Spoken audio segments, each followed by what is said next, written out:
Pre-flight diagnostics beginning. Engines check. Weapon systems online. Shields 100%. Onboard computer operative. Diagnostics complete. Setting destination for adventure, standby. Warning, hangar bay doors opening. Everything is set. You are now clear for takeoff. Estimated arrival time, 5 minutes.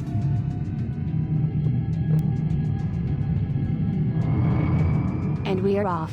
We'll make the jump once we've established connection with the rest of the fleet. Connection established. See you all at the Star Park.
We've made it. Alright everyone.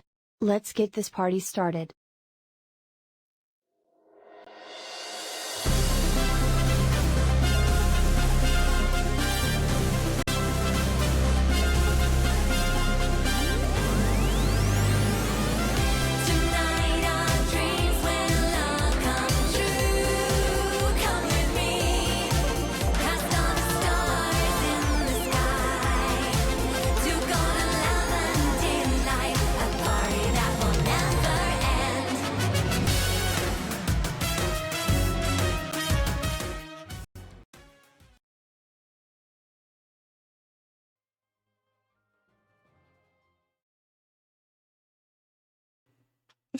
Oh my god, that never not gets tiring.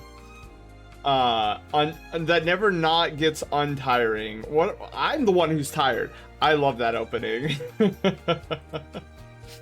Welcome on in. AK, hi, how are you doing? Oh my goodness, I'm already upside down.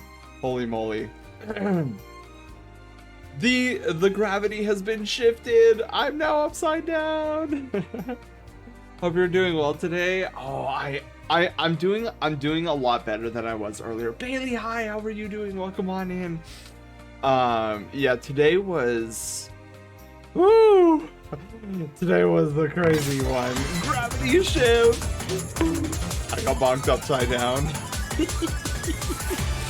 Dark, thank you so much for the 100 biddy. Where's my other hand? My other hand is missing. Okay, there we go. There's my other hand. Thank you, thank you, thank you. Oh man. Okay, Gravity has returned. My favorite SMRPG song? Yes. Yes, Panda. Yeah, I wanted to take this this opportunity at the beginning of stream to play at least 3 of Yoko Shimomura's tracks before getting to the rest of the playlist. In case you guys don't know, well, I guess I should introduce, for those who don't know, Miss Yoko Shimomura. She is the mastermind behind the tracks, the original soundtracks of Super Mario RPG, Kingdom Hearts, and certain songs in the Xenoblade Chronicles series. I love her music to death. Specifically, every one of her songs that she composed for Super Mario RPG. I definitely, one could say I idolize her in terms of her musical prowess. Widdick, hi, how are you doing? Welcome on in. I still have my Mudkip, yeah.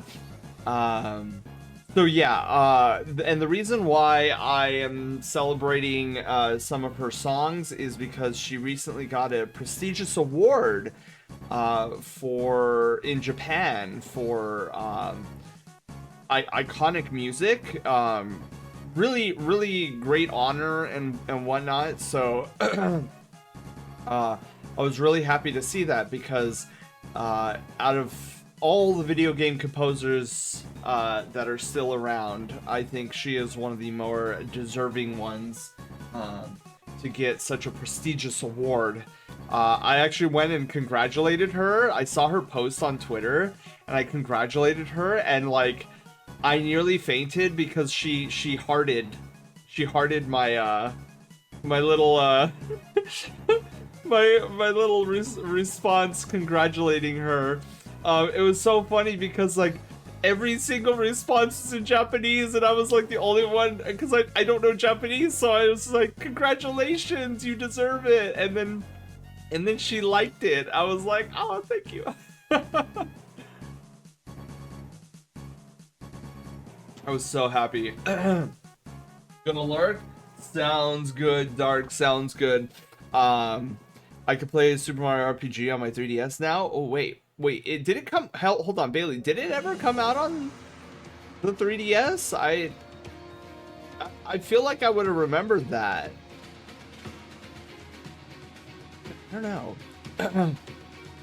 Still playing Pokemon My 3. Oh, that's right. Your 3DS is modded. I totally forgot about that. So Uh, Bailey is using the Nintendo hated E word. Dude, you know, it's the 21st century, Nintendo. Like, calm your sugar cookies. Like I find it so amusing sometimes when Nintendo gets all huffy about people using emulators or modded consoles of theirs, and acting all high and mighty like, oh, we gotta protect our IP, oh, it's so important to us, oh, we love our IPs, and then like, on the other hand, like the Legend of Zelda fan base is like, hey, Nintendo, you know, your one of your main IPs, the Legend of Zelda, is turning 40 this year. What are you gonna do for it?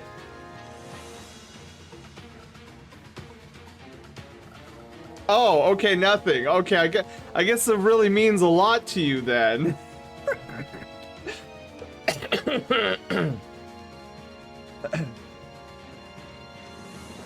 Nothing. Yeah, it's like you can't in one hand be like, oh, these IPs are so important to us, they mean everything, and then not celebrate them. Like, hello? But then Mario gets another movie. Okay, I will be completely like, true Panda, true, but I gotta be honest, I saw the final trailer. I am like super hyped for this movie. I haven't been this hyped to go to a movie in the movie theaters in a very long time. I'm super excited because, as you guys know, like, Super Mario Galaxy is like one of my favorite Mario games. And I'm thinking, excuse me, I'm thinking, maybe after we do, it depends on how I'm feeling, but maybe after we do Pokemon Mystery Dungeon Rescue Team DX, maybe I play the first Mario Galaxy for you guys. But that's only if we get Mystery Dungeon done in a reasonable time, which I don't know. Right now I don't know. I'm like super, I'm falling, I guess addicted. I'm getting addicted to the loot, like the loot chase in Mystery Dungeon. Zod, hi, how are you doing? If I was head of Nintendo, I'd be like the president that lowered the... Oh, yeah, Iwata. Dude, Iwata was, is, and will forever remain a gem in video game history. Like, we need more people who are... who are, like, in the C-suite. Oh my goodness, hang on. I have been clearing my throat all day long, so I apologize. Like, we need more people in the video game industry who are a part of C-suite, who live, breathe, and die video games. Specifically the video games that they are managing. And this is why right now, in my opinion, Digital Extremes, which are the studio behind Warframe, if you guys have heard of the looter shooter Warframe, it's kind of the cousin to Destiny 2. But Digital Extremes is, like, in my opinion, they're not the biggest studio, but for like hierarchy tiers, like if I had to like grade each studio out there, Digital Extremes would be number one right now, because they're like, most of their C-suite, they live, breathe, and die Warframe. Like, what is absolutely insane to me is that the game director of Digital Extremes, specifically of Warframe, and then the CEO of Digital Extremes plays Warframe religiously. And they do live streams at least once a week or once a month. And they're either like talking about the game, like new features coming down the pipeline, they're playing with their community. Dude, if I didn't know, like if I didn't know them, I would have just assumed that they were like content creators who were like super passionate about Warframe. But to know that like the CEO of the company and the game director of Warframe like jump on these live streams and like host it. They're not even like in the background. You know how like sometimes you'll see like a really high end like C-suite person in a stream or like a reveal trailer, but they're kind of off in the back. They maybe say like one or two lines like, oh, this is, and they a lot of times they'll like do the normal corpo speak of like, oh, our game's best days are yet to come. Like there is no better time to jump into our game than now. Dude, these people, the CEO of Digital Extremes, he talks like an ordinary guy. Dude, he reminds me of an uncle who likes fishing. It's like he's just this warm, inviting guy. And I would never in my wildest dreams, just by the way he talks and like his relaxed body language, I would never in a million years think that this guy was the CEO of one of the most successful looter shooter live service games on the planet. It's just like he has no corpo speak. He reminds me of like an older gamer who just like loves to play games. And then don't even get me started on their game director. She's crazy. Like she is like crazy in a good way. She is totally addicted to hanging out with her community. Like I don't understand how like the game director of a game that is constantly pumping out content has any sort of time to be doing YouTube shorts like almost constantly. It's wild the amount of YouTube and like TikTok content that she produces for Digital Extremes. And it's wild. And I'm like, we need more of those people. We need more Iwatas. We need more Reggie Fils-Aimes. Like these are the people we need in the game industry. Like everybody's right now like wondering why the gaming space, the gaming spaces are so vitriolic. Like why are so many of these communities so toxic and negative and constantly complaining? And it really all comes down to the state of each of the studios that maintains a community. Like you look at I would say 90 to 95% of gaming studios out there, and you try, like if you put a gaming studio CEO in like a Where's Waldo book and you have their community try to find who the CEO is, I bet you most community members in most gaming communities wouldn't even be able to tell you what their CEO even looks like. Like they are so closed off, so shut out, and so like far removed from the fan base that they are servicing that they don't show up. Like there's zero communication on their end, and this is why I feel like the gaming atmosphere has become so vitriolic, is because you have these people at the top of these game studios who really don't care about their communities. They just want to see numbers going up, like funny number going up on a spreadsheet. Like that's all they care about. And so what you're seeing now is this degradation of relationship between studio and community.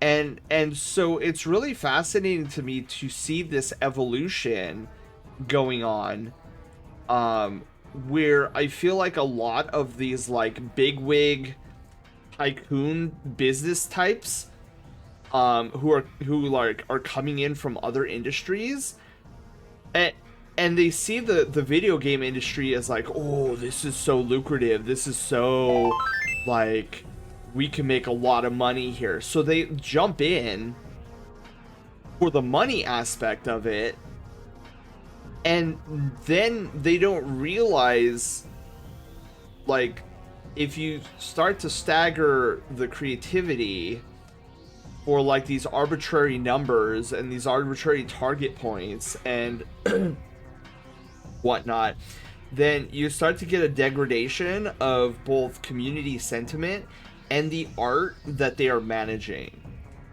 See, I think that's the biggest problem, is that these tycoons are coming into this industry with a drier than bones outlook on life. Like everything is numbers, dollars, and cents. And in order for this particular industry to survive, it's all about feeling, emotion, creativity, human element. And like we don't have sentient robots yet, but most bigwig tycoon types, I would say, are the closest thing we have currently to sentient robotics, because they just see the world in black and white, and one could argue green because money is green. But yeah, so they don't understand how like all of this feeling, all of this emotion even functions to begin with, because I feel like they've sold their soul, that part of their soul off to like the I don't know, the deity of getting more profits or whatever. So their solution is, I feel like a lot of times it's just like throw more money at it. Like, and I think this is why you're getting these games that have budgets of like $400 million, like $1 billion. I mean, like, does a game really need that much money behind it just to make it a smash hit? And the answer is no. Like, we all know this. The answer is no. Look at Slay the Spire. Look at Megabonk. Look at Balatro. Like these games were designed out of pure passion, for creativity, art, like all of this coalescing into this one beautiful product. And that's something a lot of these CEOs that were transplanted from other industries are now running these game studios. They don't understand. And for us, it's maddening, because like most of us grew up with video games. I don't know who here has ever watched Frieren Beyond Journey's End, the anime, but there's a line, like a very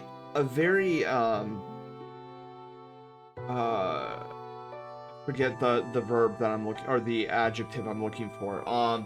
Anyways, but Frieren says something profound.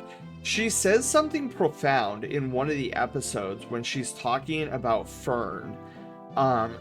She, in trying to explain why Fern is so good at magic and spell casting, and why elves and other demons have difficulty keeping up with Fern, is because elves and demons, they didn't grow up on magic. Like they learned it through study and whatnot, and it was like a learned skill. But for Fern, she grew up with magic. Like she was born into a world where magic was already a thing. So like that's just her world. That's her existence. That's what she knows, and that's normal to her. So you see a parallelism between what Freerin says about Fern and the video game industry and us as community. We grew up with games. Like from our earliest memories, we played fun games. We know what fun games are. We know what makes up a fun game. And it's built into us because from our earliest memories, we can remember playing video games. And we understand it like breathing air almost. So it's naturally just a part of our lives. But then you get these big wigs, like these C-suite types, who come into this industry and some of them try to learn about it, but most of them just don't get it. And so what's maddening to us is like we know what a good game is, and yet the people running the circus don't understand, because they don't understand what video games are inherently, what they can be, what they elicit, what they convey on a very human foundational level. And so what's so frustrating is because like we always look at it, we're like, why don't they understand this? Like this is the easiest thing that we can, like we're even shouting it to the heavens. But a lot of times because they're in such like a high ivory tower and they have no desire to actually like mingle with those that they're servicing, that their idea is, well, we'll just like throw more money at it, we'll hire more talented artists, and then the artists, like they're the ones, they could just build whatever, right? Like just all we need is the talent. And I'm like, but do you? Like, or does it require something more that you don't understand? And so that's why I believe the game industry is where it's at right now, because you look at all these big corporations like Ubisoft and Blizzard, and you look up the CEOs and they've probably never touched a controller in their lives. And now they're scratching their heads trying to figure out why their games are failing. And what's wild is because we have grown up in this environment, like we know the answers that the CEOs don't. Like it's super easy for us. Like it's you have a good you communicate, you have a good relationship with the community, you listen to what's working, like what they're happy about, what they're not happy about. And I myself am glad that I am not anywhere close to that sphere. Like I can't imagine living my life as like a CEO does. It sounds like such a horrific existence. But I know, just like anything in this world, there will be a course correction. I just don't know when that's gonna take place, but I know it probably won't get. It'll probably have to dip even lower.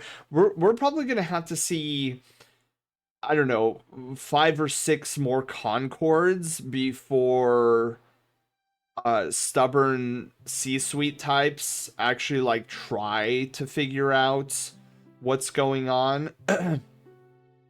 and I feel like there is small, very small movements in the game industry that is starting to course correct.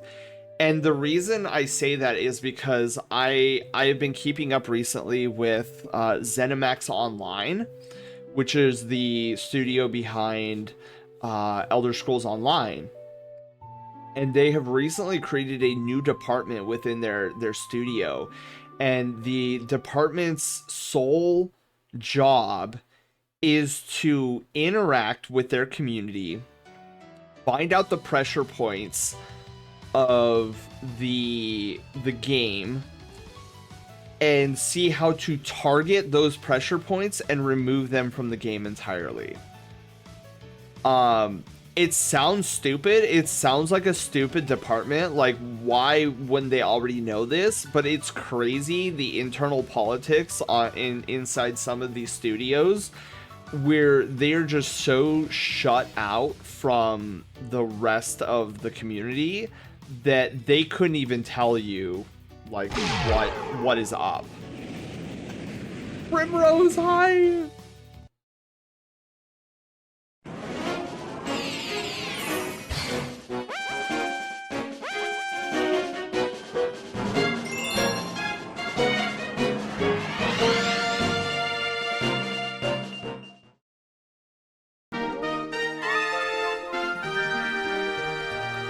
So, Sam, Yo. people were wondering if you could pet the doggo in Destiny 2. Well, now you can. Where did you get that?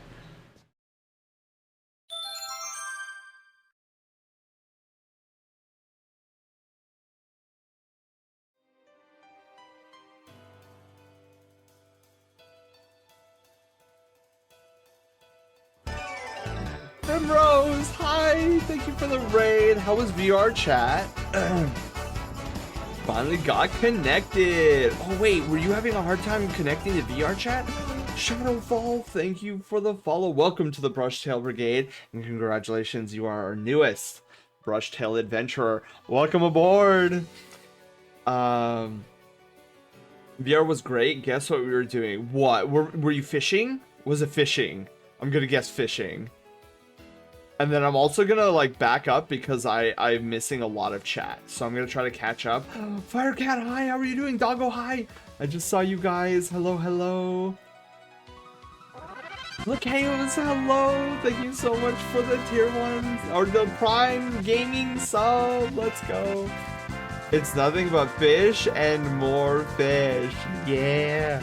I'm avoiding that world. Oh, the fishing world fire? Wait, why? What's up with the fishing world? Now all we need are more CEOs like McDonald's. Yummy product. Oh my god, yes, I heard about that, and that's so funny.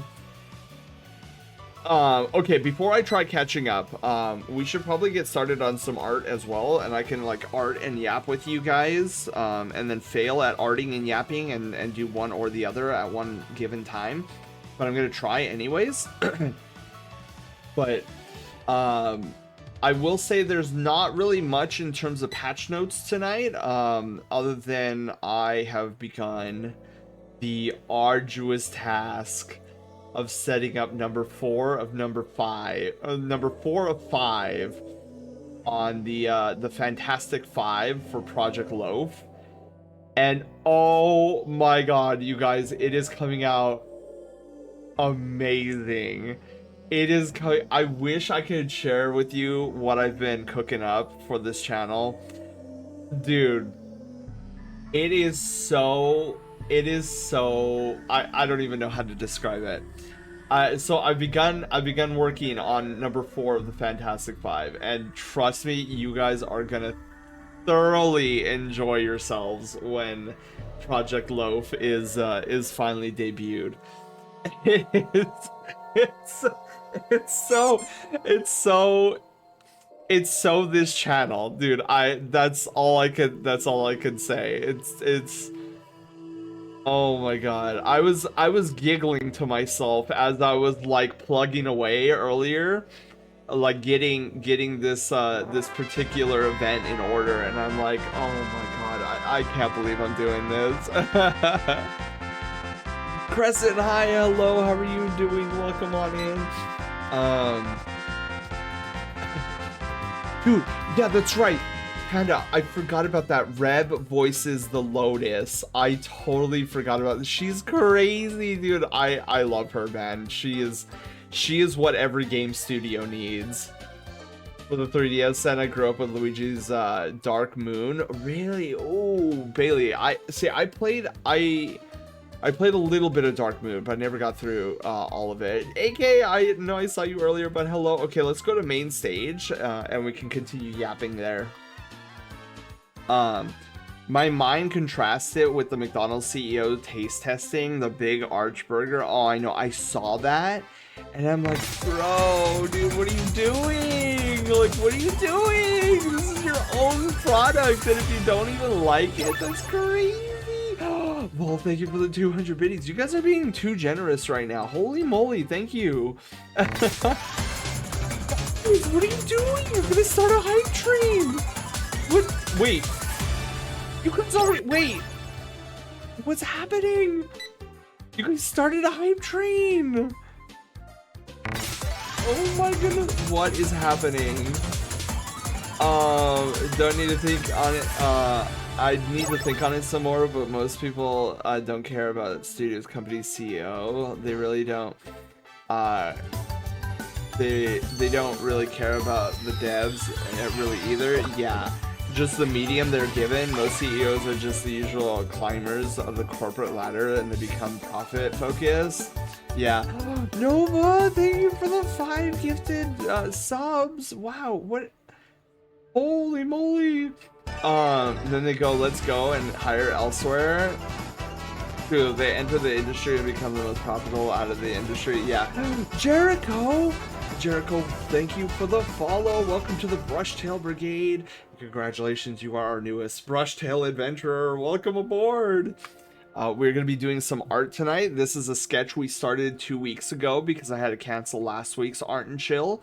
And so we're back at it. We're going to be doing some coloring tonight. And once we are done, depending on if we have any time later on, I have kind of a special treat for you guys. I am going to reveal, so I'm going to, what I want to do is I want to try to do some sketches, some basic sketches of something that is going to be coming to Project Loaf.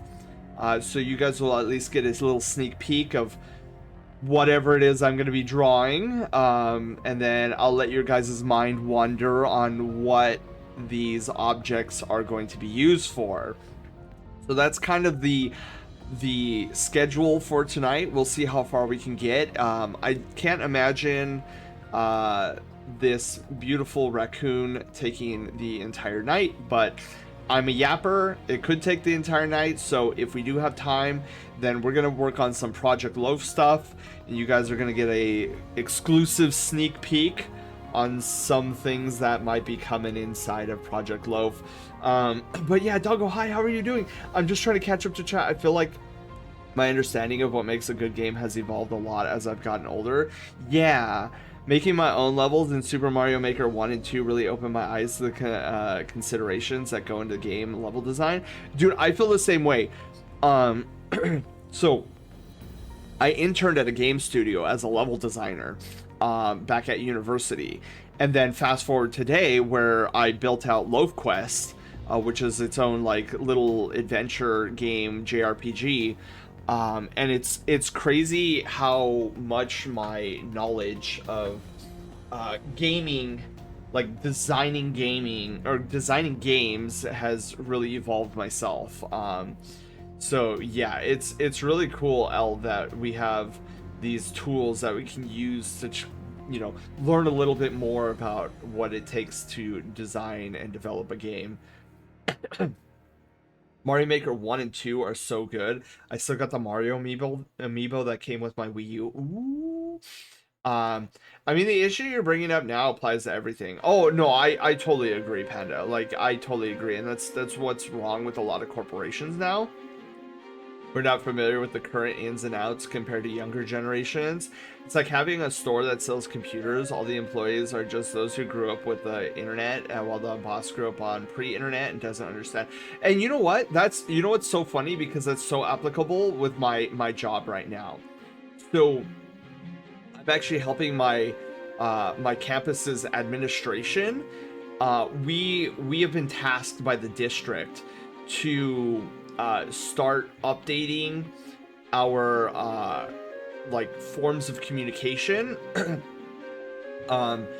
to better serve the families and their student, or like our students and their children, how to better serve them.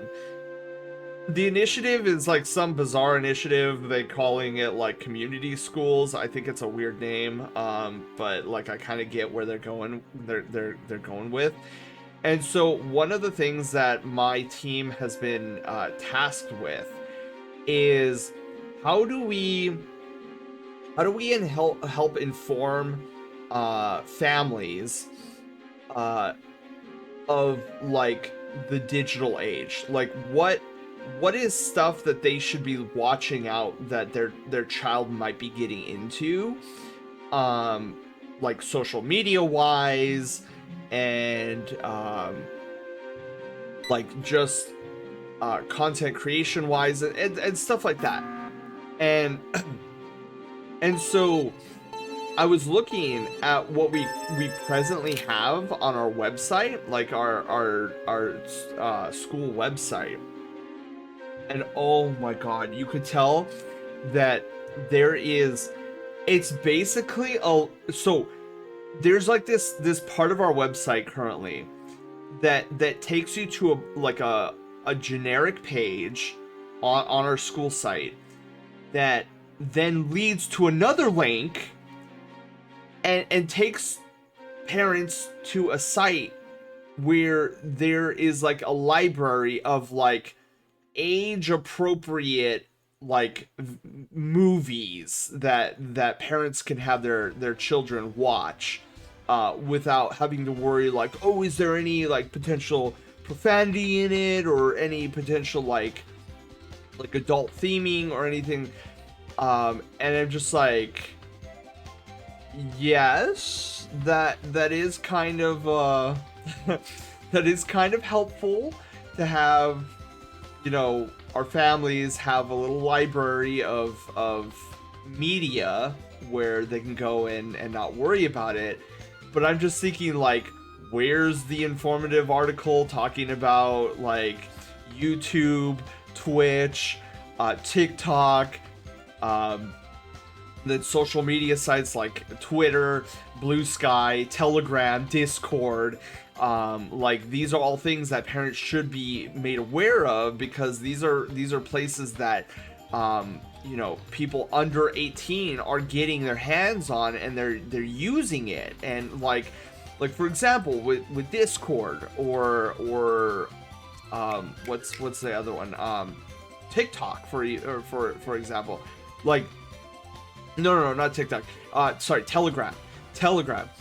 Like, these are sites where you can have like video calls with random people online, and parents, I feel like most parents, you know, they don't have an understanding of, like, if their child is saying, oh yeah, I got on Discord, like the parent is just like, oh, it must be a game that they're playing, not realizing that like this is a social media platform, albeit not like as open and available like as Twitter and Blue Sky, but it's still there. And you know, you can get some really, you know, if left unattended to, like, our students could very well like fall into like a server, like a Discord server that they shouldn't be in. So like my one of my goals, like, this isn't something that the administration has told me specifically to do, but I'm like, you know how passionate I'm about stuff like this. So like, I've been overhauling our school website, like not an official capacity. Like, these are all like visual mock-ups But the one I spent the most time on was that like digital age, for parents, like guiding your child through a digital age safely. Like I overhauled it. I took that small little blurb that they had in the one link on it that went to like and I was like, I broke it up in like 4 different sections where it was like, oh, make sure here's some good practices for like movies and TV shows and stuff like that. But then my area I spent the most time on was section 2, 3, and 4. So 2 was talking about online gaming and how, like, in most online games there are usually strict parental controls that parents have access to. You just have to look for them in the menus settings options, and like I kind of like did a small blurb about like where you can find these parental controls, what they do, stuff like this. And I even name dropped some games like Call of Duty, Roblox, because I know Roblox is pretty big at my campus, and some other ones as well. And then the next section I wrote an article about was in-app and in-game purchases. Like, a lot of parents don't realize that a lot of apps and games that are marketed as free to play are, have optional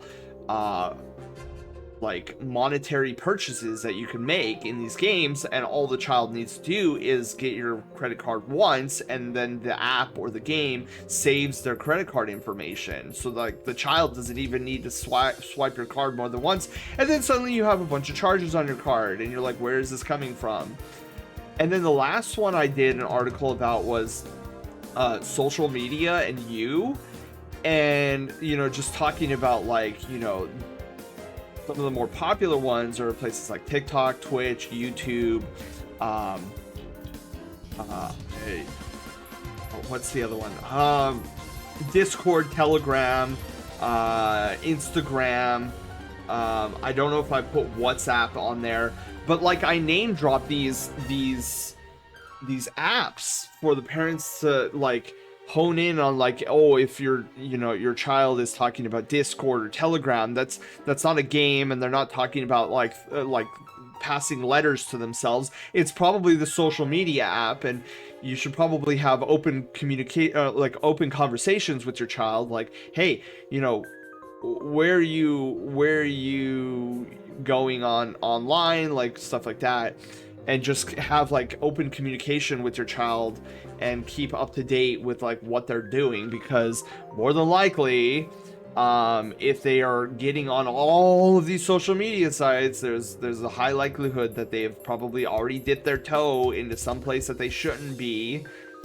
And also trying to inform the parents too, like, hey, these social media platforms aren't necessarily bad, but like they could be good for having your child hang out with their other friends online, but one has to take a proactive approach to making sure that your child is safe online. Simple as that. Internet's not inherently bad, it's a tool, but if left unchecked, especially with children, they can wind up in areas that they shouldn't be at. And those 3 sections are like my pride and joy for this overhaul, because like I know, like I've met the entire admin team. I was invited when they found out that I was like kind of tweaking bits and pieces of the website, like in visual mock-up form. They invited me to actually one of their like high-end meetings, and I looked at every one of them there, and I was like, yeah, they're not very tech savvy. They need somebody like me. They definitely need somebody like me who like breathes this stuff and knows the ins and outs of it. So like I was really happy to be there, and I didn't come in there all pompous or anything. I listened, but I could tell that they were really confused on what direction to go in terms of like how do we make a community schools website? Like, I don't know. And I'm like, I know exactly the directions we should go in. Oh, yeah, but anyways, sorry, I need to catch up some more. Dragon Cat, hi, how are you doing? Let's hope it gets better. I do too. I wouldn't bank your hopes on that. True, but I still am gonna hope anyways. Oh, and Primrose, I don't know. You're probably overcome, but if you need post-stream care, absolutely do some post-stream care. Swap audio from the headset here. But good to see you, love. Good to see you too, Primrose. Bengali, hi. How are you doing? Can I ask for a little help with serious things, then? Depends on what it is, Chaos. Like, if it's gonna require something more than a single sentence response, then it's probably best served for a Discord DM. Like, if it's something that requires a much more in-depth response, because as you can imagine, with me currently doing stream. But yeah, if it's nothing too in-depth, go ahead and ask. CJ, hi, how are you doing? I don't need to burn more time on things that are that ye. Wait, what? I don't think I understand that one, Fire. I'm normally not out of VR chat at this time, but I did tonight. Oh, everything Gucci, Fire? Anyways, happy pre-pineapple pizza Friday. Oh, yeah, it's Pizza Friday Eve. Let's go. Gold choo-choo. Wait, it was a golden kappa? Is that why you guys were going completely ham earlier? Dude, I didn't even pay attention. I was over in La La Land talking to you guys. Lucas, hi, how are you doing? Zephyr, hi. Welcome on in. I am so far behind. You guys are probably like, Sen, you're like 30 minutes behind on the, technically it's asking for help for a group since safe space and all, but I want to ask you because it's heavy. Should know, sound weird, but something I should do myself, but better things bounce off of. If it's on the heavier side of thing, Lakeos, asking in chat during stream probably isn't gonna be the best medium to do that, because you know, like me trying to juggle the stream and like chat with you guys while also doing art, which quote unquote doing art, we haven't even touched art yet.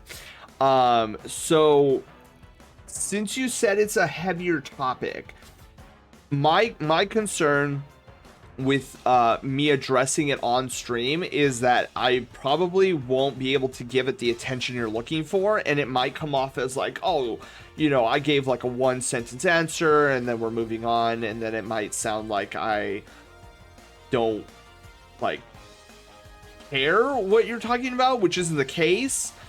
But that so just keep that in mind, because I'm still trying to catch up. So there's a possibility you've already asked the question in chat, and I'm still like trying to like catch up with chat.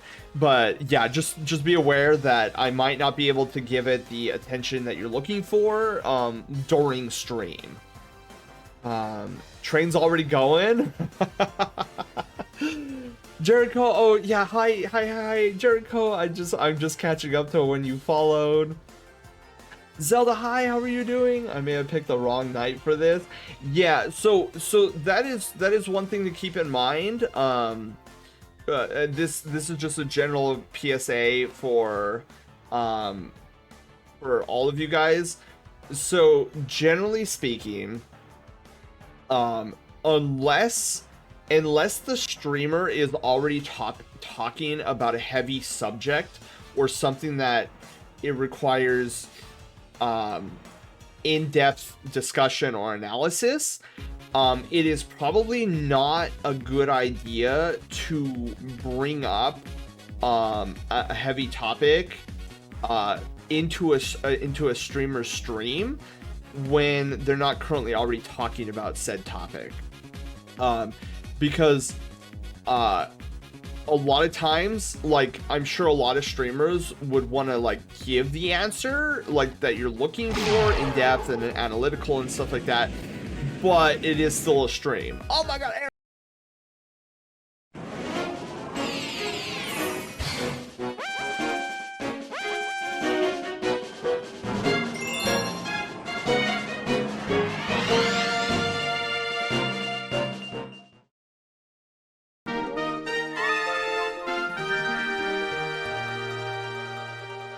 Okay, well, here's to hoping we find the big key fairly quick. Oh, well, hello there. We just found the big key. Well,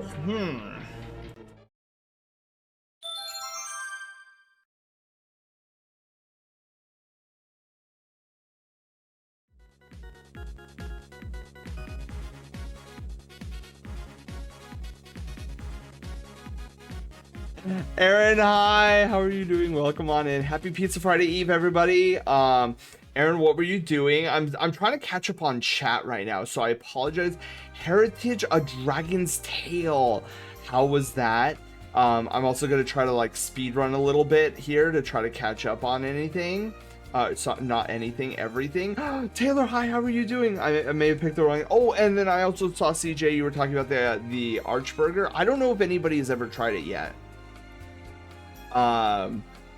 Maybe I picked the wrong night for this. Yeah, my brain is still auto-completes your old welcome. Oh, dude, my brain does too, Taylor. I almost screw up sometimes. Yeah, hi everyone. Hi. Curious to see how your Love Quest sketches later. I've not seen any Love Quest news since last year. I wonder if they're going to consider bringing back the Zelda Dungeon Maker. Oh, I hope so, dude. They need to make a Dungeon Maker, like, straight up. I live with it every day. The goal is to make money, and they do not care about it. Yeah, and Firecat, it's so sad. It's so sad. Soshi, hi, how are you doing? Welcome on in. Choo-choo. Choo-choo. A lot of choo-choos. So you're saying the district has tasked you with parenting? Yes, because that's what it feels like sometimes when I'm trying to like get a classroom in order. So yes, yes. Maybe these kids need to be taught some warnings us millennials learn growing up in the early. Don't give out all personal information. Keep safety. Yeah, and that's what I'm hoping that our upgrade to the website will help keep people safe, like especially children safe. Don't give out your ID info. Yes, exactly. Leona, hi, how are you doing? Google still doesn't know the meet space me and the online me is the same person. Meet space? I don't know if I know what that is. The parents are more and more disconnected these days, and I thought mine were disconnected. Yeah, it's crazy. They just pop their kids in front of YouTube and they're like, YouTube, teach my child. How it works. It's not how it works. I don't know if you should have that listed. That one, dude. But I know, Panda. I know where you're going with that. But I have to. Like, there are so many students on our campus who play Roblox, like straight up, and I'm like, I need parents to know that their children are playing Roblox. Like, most of them do, but still, I have to do my due diligence and make sure that I inform parents of that.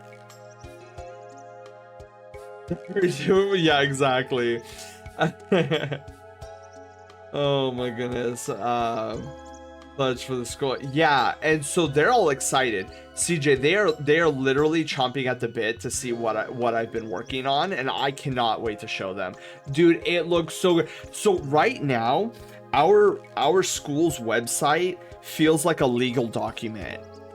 And I'm just like, no parent is gonna want to come on this site and do anything on it because it's so dry, it's so boring. It feels like, if like, no disrespect and no shade to whoever worked on the website last, but it kind of just comes off as they took the documents that the district gave them and just pasted them on our website. And I'm like, I told my boss this. I'm like, our website should be the first place that our parents go to get news about our school. Like, should be straight up number. You have a question about something, the website should be like the first thing that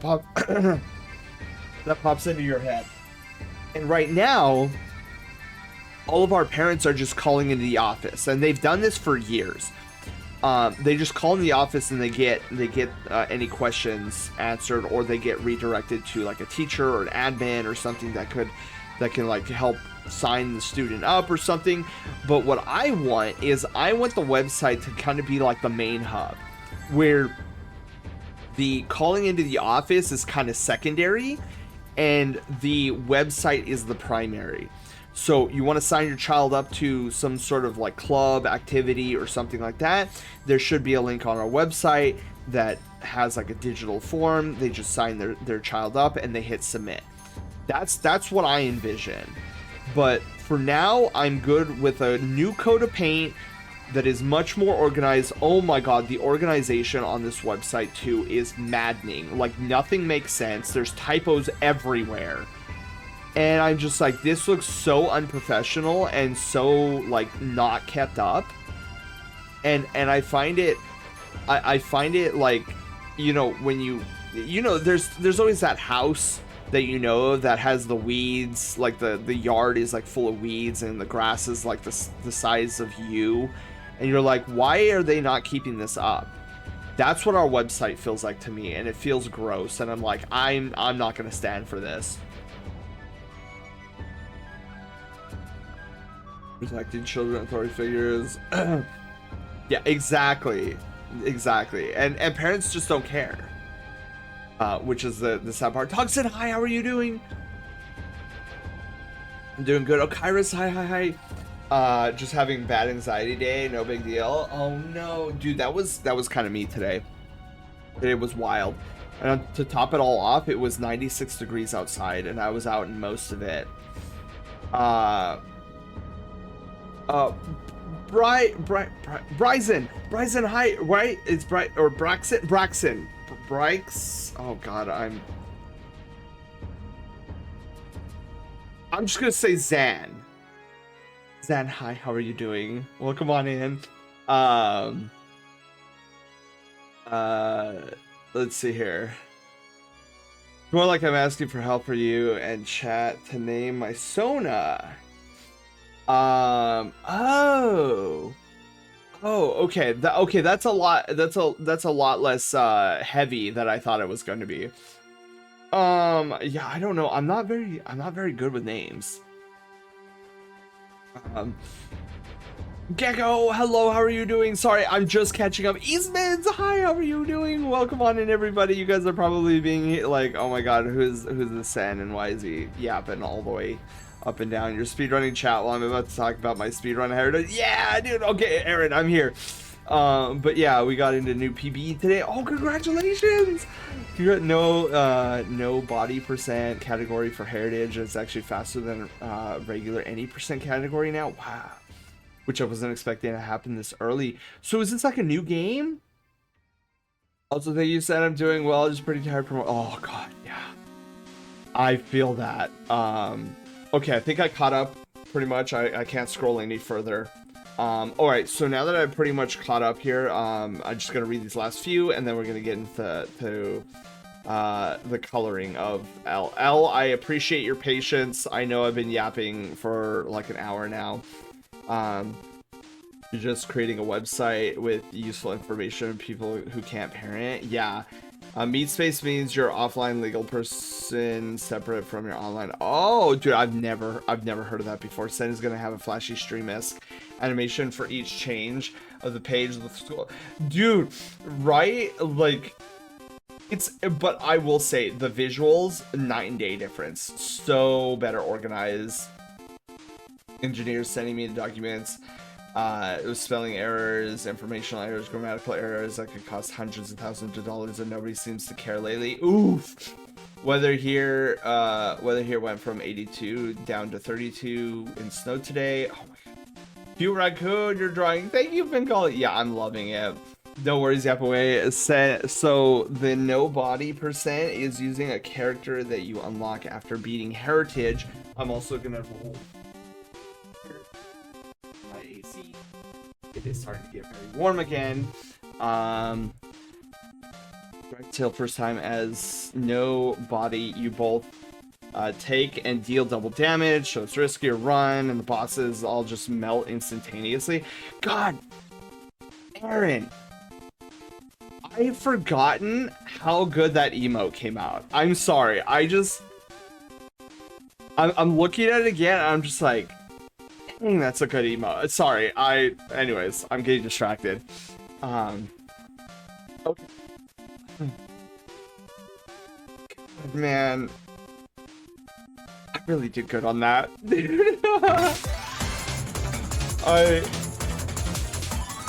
Okay, I can't get distracted. I can't get distracted. Otherwise, I'm just gonna like psychoanalyze my own work. Dark, welcome back. Thank you for the 100 biddies. Okay, so say goodbye to the pop beans for now. We're gonna go and get started on some art. Uh-oh, wait. Oops. Okay, good. Okay, so we are going to be finishing up. Lightbearer, hi, how are you doing? Mom needs help. Oh, yes. Go to Dark Mom, help her out, and then we'll be here. That I can't get distracted. Oh, distraction. Literally me. Actually. Okay.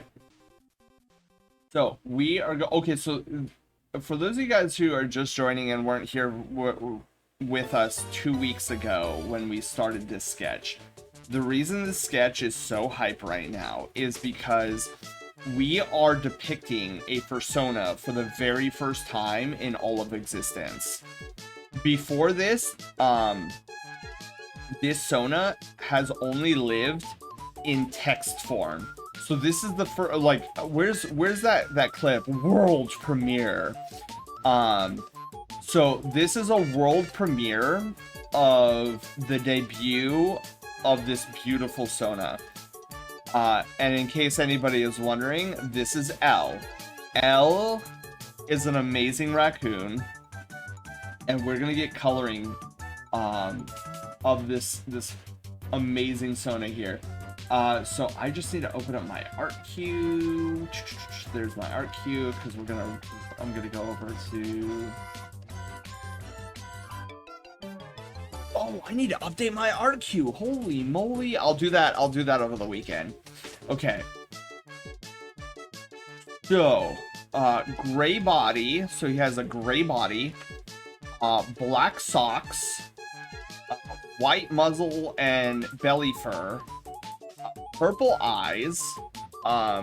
Which I don't think we're gonna be able to do in our sketch here. I might change up the pupils so that we can add the purple, because I think that might be really cool. So towards the end we'll duplicate the sketch, and then we'll tinker with the pupils so we can get the purple in. And then similar to the black socks, he's got black stripes on his tail with a purple tip. I didn't read that part. That's gonna be cool. Okay, so we need to make sure that we are adhering to this. But if you can add them, that would be great too. Wait. So it's fine if there's no irises. No, L, we're definitely going to be doing it. We're definitely going to be doing it. Because I want to make sure that all of the colors are depicted. So we are going to start with, well, let's actually like get this off of the primer.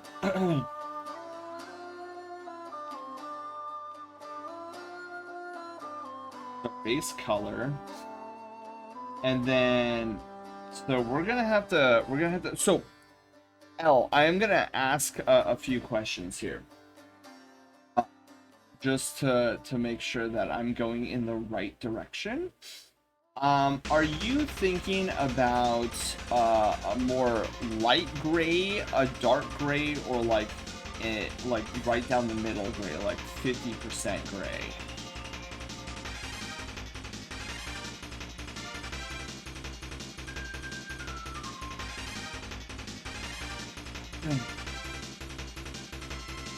And then we can start plopping some color down instead of me just like being like, what do you think? So we'll start with like a darker gray, but I think we, you know what, let's go with what I would probably recommend. I would probably recommend like a color scheme similar. We'll use the pencil because the pencil blown up acts like a spray paint brush, which is what we're going for here. So we have this kind of a gray. Maybe we go a little bit darker.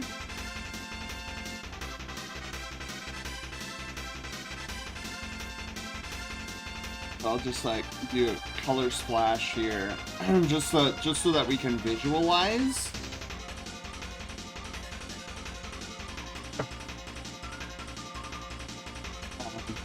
You'll leave a lurk while it starts getting late for the night. Good night, everyone. Aaron, you have a wonderful night. Thank you for being here. Boyo! Exactly. I fought off the ads. Now, what was said to make Elle blush? I want deets. So, Bengali, this is the first time that the universe is seeing Elle's Sona in a visual sense. First time. World premiere.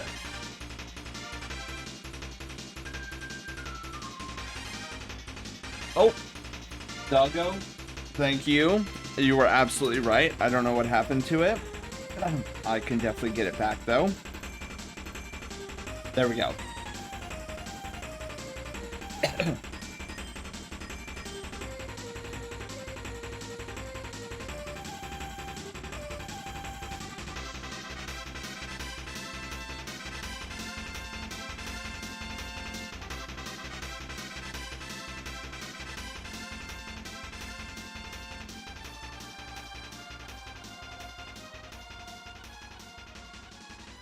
So this is so exciting, isn't it? Isn't it, Chip? Hi, how are you doing?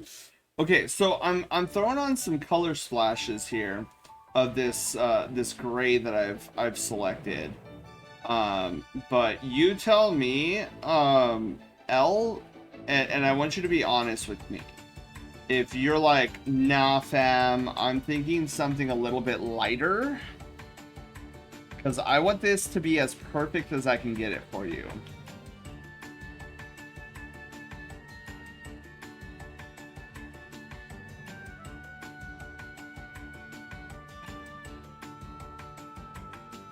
Can I see a little lighter? Absolutely. So we'll go a little bit lighter. And we'll like shade this side lighter. We'll shade this a little bit lighter. Then we have the contrast. But maybe a little bit lighter. Nice, Raccoon! Isn't it? We could even do a little bit lighter.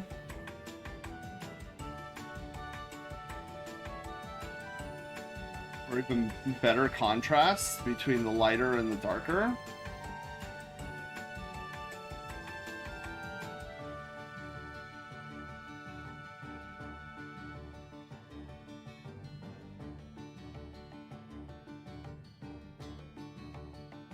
I'm down for anything. Maybe this was a little bit too light though. So there, we'll have the three different shades. We have the one up here, we have the one over here, and the one over here.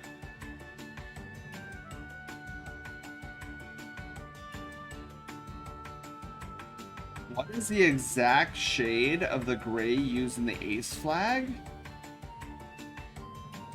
I think the medium shade looks the best to me. That's a great question though. Your first question, Elle, I actually don't know. It's more just me being curious. Do you want the attachment of that? So I can't remember. So ace flag. Oh. Oh. Okay, hang on. I'm saving this image. This is a great reference. You know, Elle, this actually might be smart to integrate this. It's like the gray and the purple, and even the well, we're not gonna go black. Like, we're not gonna go 0, 0, 0, 0, 0, 0. And I will explain the reasonings behind that.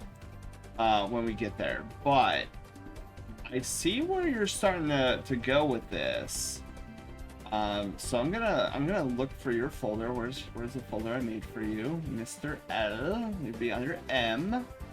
You are. And let me save the ace flag, and then open it up. Ooh, nobody look at that! Oh my god, nobody look at that. That's some heavy Love Quest spoilers. Don't. You saw nothing. Holy shnikes. Oh my god. Yeah, that was some spoilers right there. That's something that Taylor and I were working on not too long ago. You're so bad at not doing it. Look, I don't remember where I last saved something in Photoshop. It's not my fault.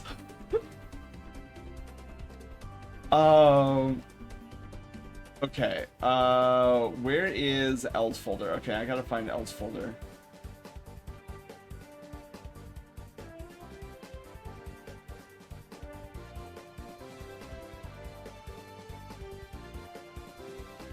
Okay. Oh, yes! Yes, L! Yes! Okay. Wolf, hi, how are you doing? I'm doing good. Apparently, I'm just giving away some like Project Loaf spoilers that I didn't intend to. Okay, let's look at the base here. So, whoa, that is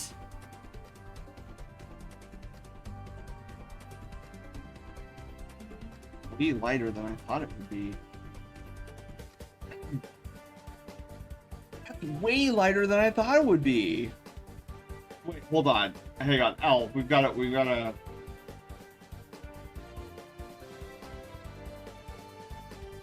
That is way.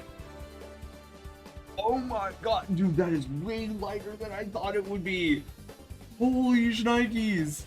What is this? L, what is this madness, dude?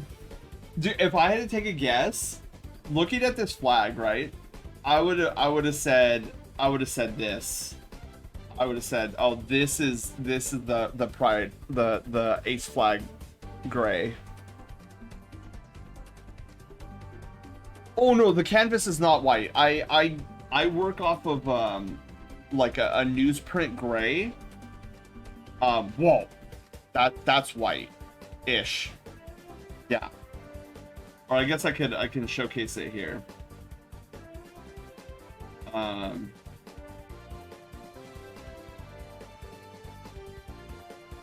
Wait. Oh, because okay, I know what's going on.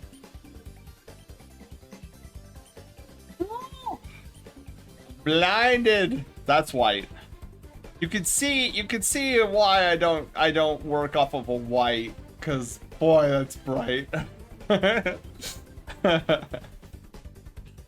Get some sneak peeks? Yes.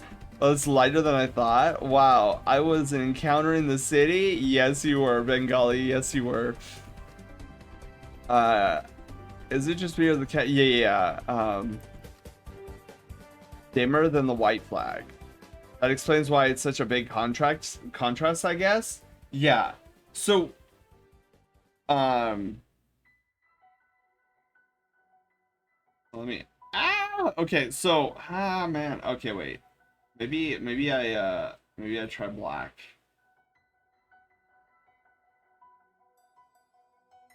Whoa. It's nighttime.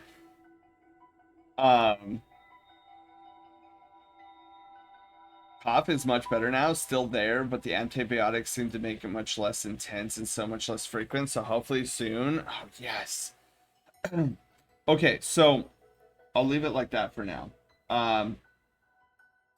Ghost Raccoon. Oh yeah, we needed to shut that off. Okay, so L, we have a few here. Do any of these resonate with you? So we kind of have four. We have this one up here. We have the darker one that's all over here. We have this super light, like lighter than I thought from the ace flag, and then we have this one right here. And if none of them are speaking to you, definitely let me know. We can continue like trying to go for different grays. AK, you have a wonderful night. Thank you for being here. You wonderful bean. I feel like the medium grays are pretty good. Okay. So here's what I'm gonna do. I'm gonna like take this one. And we're gonna... Oops. Wrong layer. I'm gonna color this in.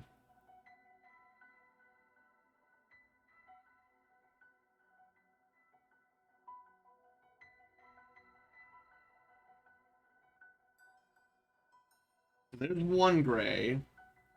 And then here's the second gray. And I apologize in advance. These are going to be very, very subtle. Because they're very, very close to each other in terms of... Shinobi, hi! Oh my goodness, you can't see my paw beans, but I promise you I'm taking that and stuffing it into my fur. Why does the Twitch mobile keep giving me ads for Depends? I've never searched for those like ever. I don't know. That is weird.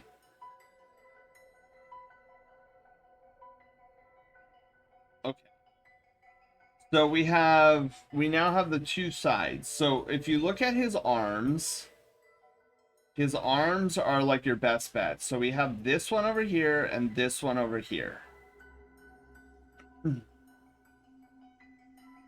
Oh, you know what? Hang on.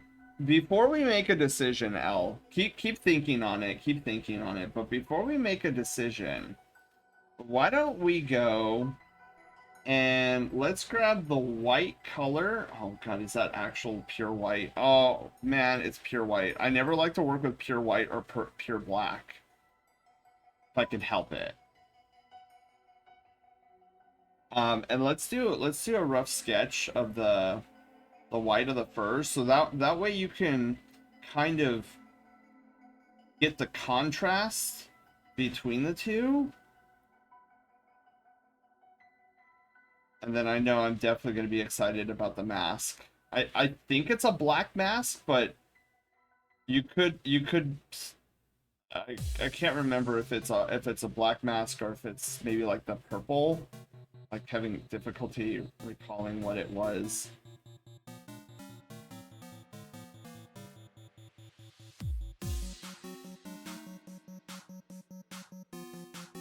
Okay, so now that you have a more of a contrast between the two, black mask, yeah, didn't specify originally, but yeah, it's black. Okay, cool.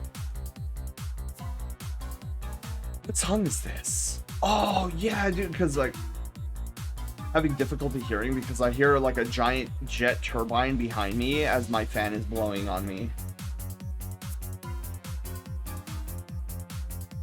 That is a big contrast.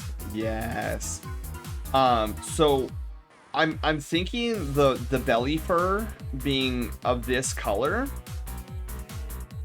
So now that the belly fur is kind of in there and you can see like the two different shades of gray, which one do you feel is better suited to pair with the white belly?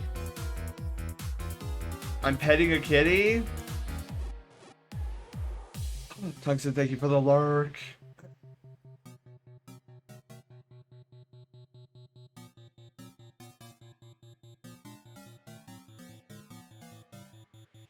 That much contrast? Okay, so I'm loving this so far. Looks like someone having a shiny flashlight on his belly. Okay. So, with that in mind, okay. So, have you played Final Fantasy? I haven't. I actually haven't. And I need to change that soon.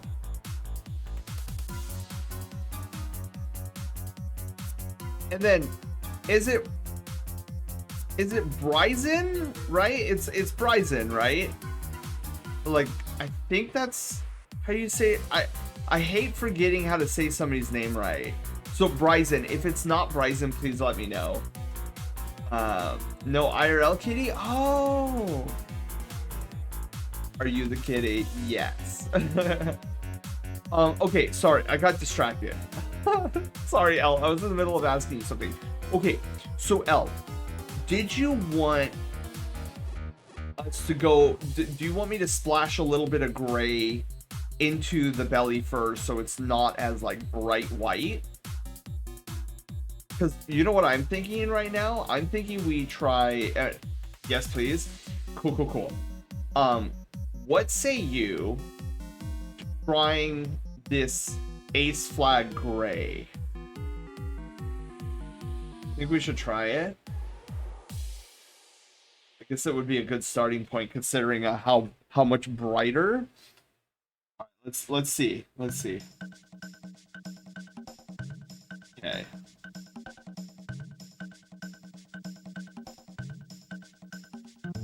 I don't think we need to see more L. I think we need to go brighter with it.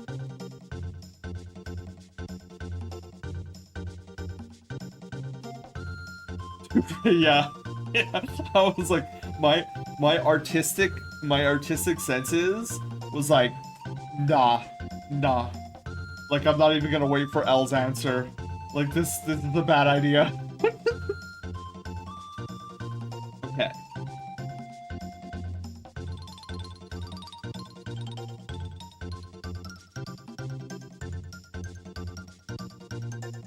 I feel like that's a little bit better. We might even decide, if you decide that, anyways, that we might be able to get away with going a little bit lighter, even more. But I am loving this.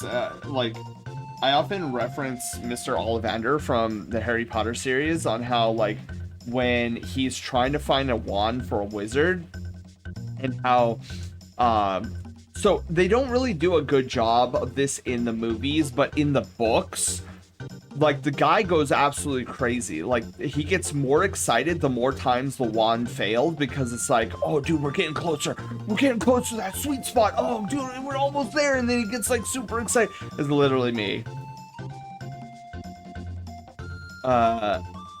A lighting issue in terms of how my brain perceives it. Oh, interesting.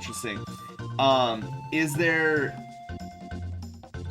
there something like background related that oh, here's an idea. L, is there a raccoon, like a raccoon Sona or piece of art that you have that you're like, oh, this is the color that I'm looking for. This is like the belly fur that I'm looking for. This is the gray that I'm looking for.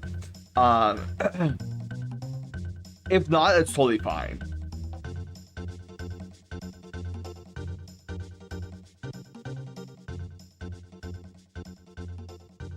But we will definitely be getting, I would have to go and look for a bit. Oh, okay.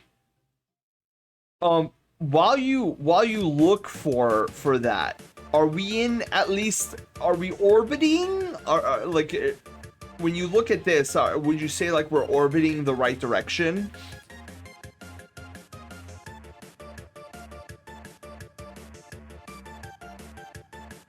Because what I could do while you're looking for it is I can kind of like tinker around with the colors and see like a color scheme. We're definitely getting closer. Okay, cool.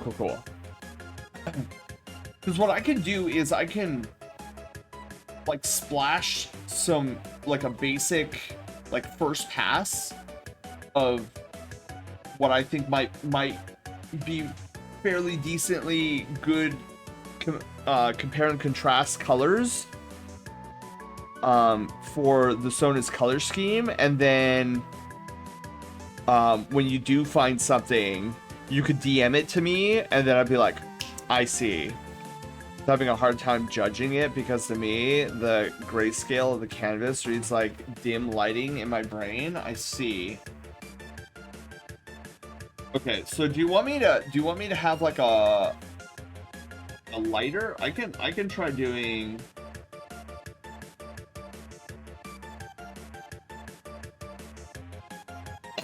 I could try doing a lighter gray for the background.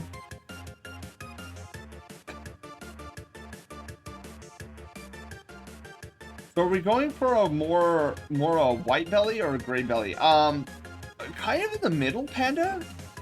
So we tried a whiter belly, and it wasn't vibing as well. We tried the Ace Gray for the belly because we didn't realize how bright the Ace Gray was, and we are like, nah, that didn't. So we kind of like took the midpoint between the two grays that we went with earlier, like the off-white and then the Ace Gray, and we picked like a midpoint, and that's what we kind of have here. Have we tried an off-white?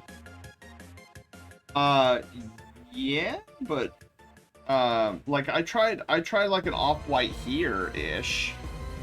I don't know.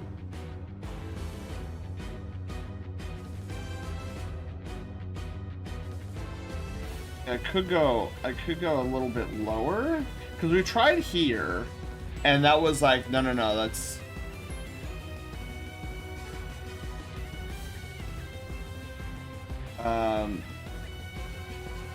I'd say that's more a gray. Oh. Let's see.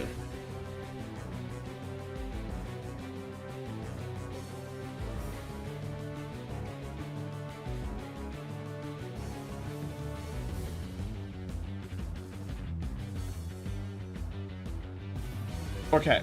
So that is off-white. I could try off-white.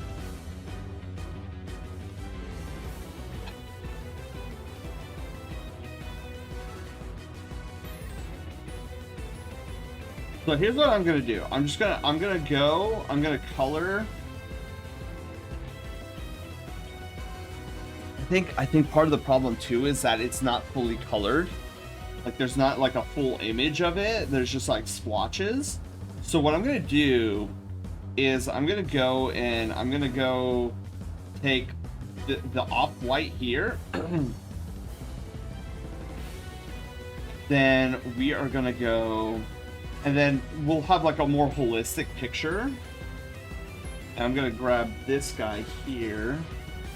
I'm gonna like color splash this in. I fancy like this darker gray over here. And then we're gonna go. This looks to be already. Okay, and then we're gonna go with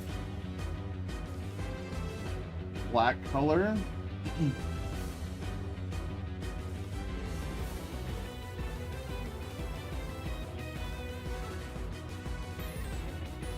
Albeit it's not technically black. We never work with pure black. It's very rare that an artist will work with pure black. And the reason for that being is that usually pure black is reserved exclusively for line work. That way the line work still comes through the color when it comes time to put the color on figure. Okay. We need to go in and we need to. So the only time I really use like pure white is actually the eyeballs.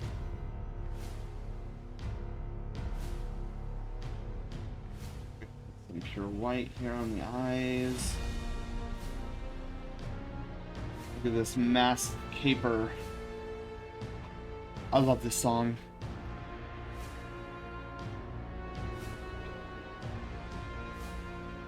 Beautiful. Oh, beautiful.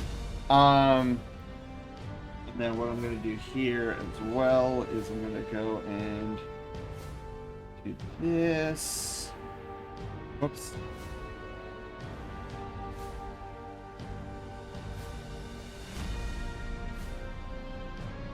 Beautiful, beautiful. Gorgeous. And then we could tweak the colors as we go here. And then we're also gonna go and grab this guy and we're gonna go in.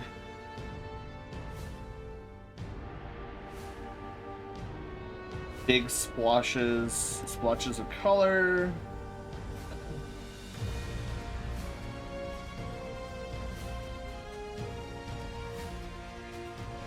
Oh, God.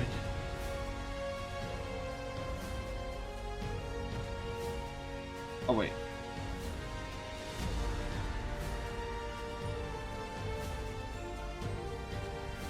That's beautiful, beautiful. And we're gonna come in here. Beautiful color. Ooh.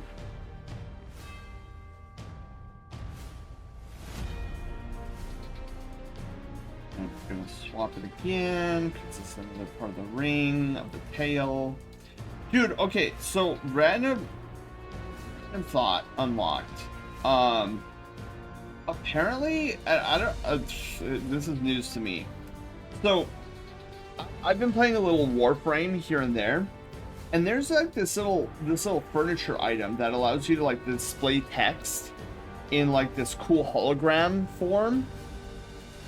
And so I had one of these furniture pieces, and I was like, what do I put here? And the only thing that came to my mind was Brushtail Brigade.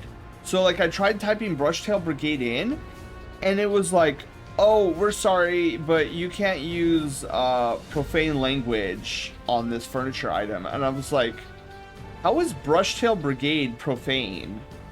And then I was like, okay, well, what if I just like erase Brigade? And then it was like, I left it with Brushtail and it wouldn't accept it. So like, there's clearly a part of the internet that I don't understand where they use Brushtail as like a profane, like, whatever. And I was like, what timeline am I living in right now?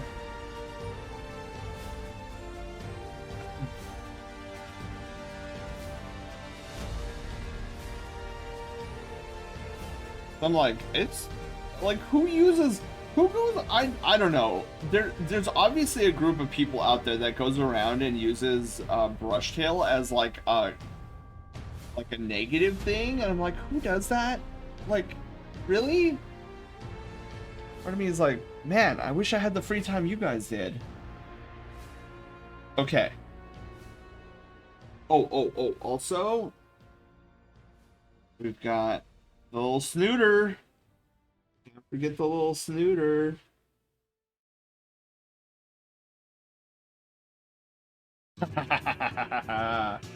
All right.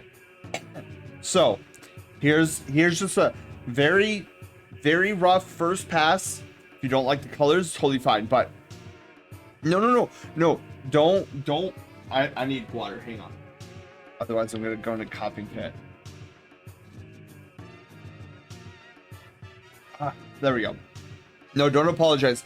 No, I'm here to get this just right for you, Al. I want to make sure that this guy is looking super, what's the word? Fly?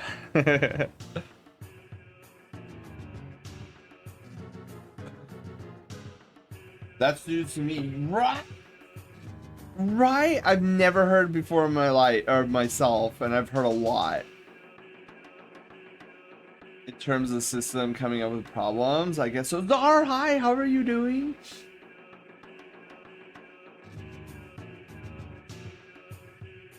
Oh, as in the, oh yeah, oh Zar, dude, I didn't even think about that. That's wild though. can tell you how hard it was getting me going. Wait. I feel like I missed something. Fire. Wait, what are we talking about? I would say this is more contrast than I was imagining. Could you try a lighter gray again? Oh yeah, for the belly fur? Yeah. Absolutely. Okay. We want a darker or a darker lighter gray. There we go. My fault. When you're making my ref sheet, that took too long. Dude, Firecat, honestly, it still bewilders me, and I'm still grateful. Like, don't get me wrong, but it still bewilders me that you gave me a chance to do your ref sheet. Cause, dude, I struggled so much back then, so much. I was so terrified when you came to me and was like, "Yeah, I'd like to get a ref sheet from you." I'm like, ah. Like, oh god, okay, I'm gonna do this.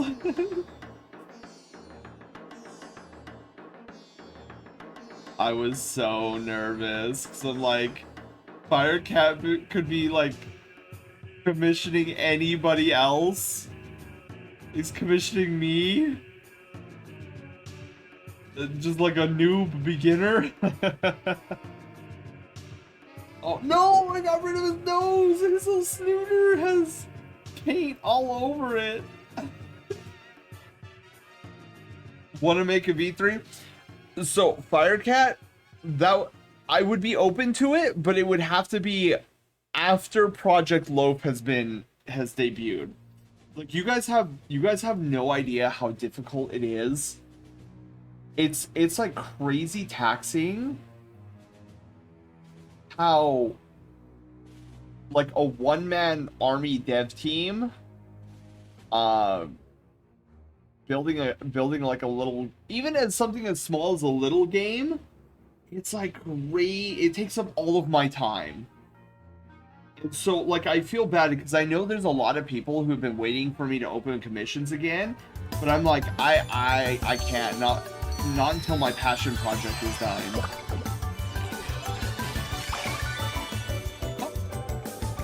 Thank you for gifting 5 tier 1 subs to the community. Guys, if you guys have gotten a tier 1 sub from Dark's generosity, please give them a thank you and some hearts. Thank you. Happy Pizza Friday. Oh wait, no, I already said that to you, right? You guys are crazy. This is another, you guys made another hype train? In the same stream? You guys are way too generous. Thank you. Oh my goodness. Dark, thank you. Wow, you don't have Dark, you don't have to. I'm definitely grateful, but you definitely. Oh, wow. Thank you. Choo indeed. You guys already had you guys started a golden kappa train earlier. I don't know what to say. But thank you. Savage, how are you doing? Welcome on in. Dark! Thank you. I've had a rough day. Being generous helps me feel better. Oh, well, I'm glad it makes you feel better. I hope our chill vibes here is also helping. That is my goal with the Brushtail Star Park, is to give as many chill vibes as possible so that you your rough day can turn 180 around into a good day. Oh, yeah. Actually, that's a good point. Panda probably suggested that, right? Or, Are I missing it? Okay, hang on. Yeah, let's load up Panda. And some trash pan. Comic lore.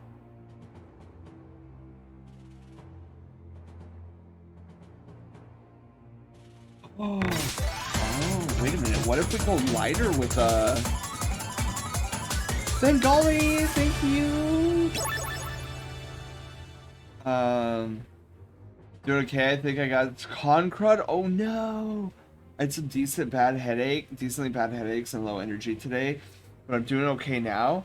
I need to go EP soon. Oh, yeah, we're gonna be doing that in a couple hours. You like the lighter colors here? Okay, so let's do this. We're gonna snag. We're gonna snag the light. Yeah, so let's do lighter on the darker.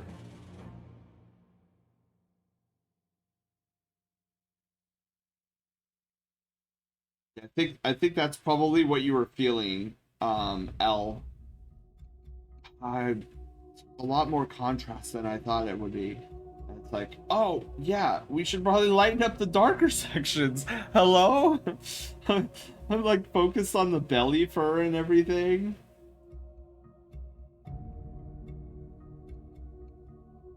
So, let's see, what color do we have here? Oh, weird, it's got some orange in it. Interesting. Lighter on the tail and the sides, but I guess. Oh, L, I'm sorry. Yeah, L, if that ever happens, please at me in the at me in the chat. Hello, I couldn't even like spit that out.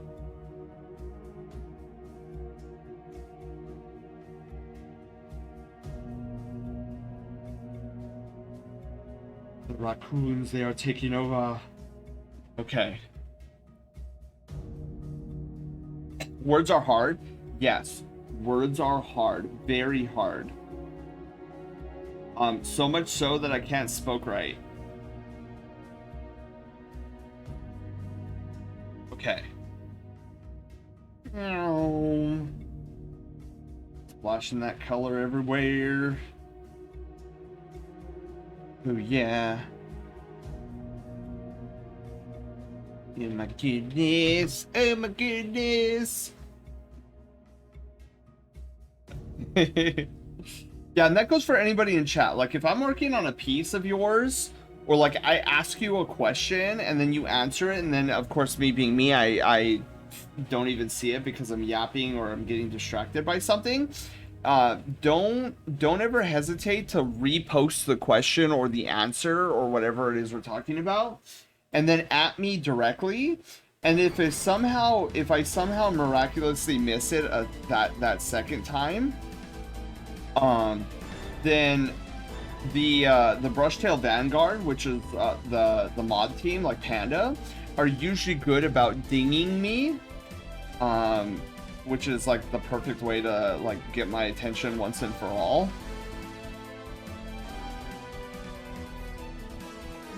Oh, I love the song Battle in the Coming Days.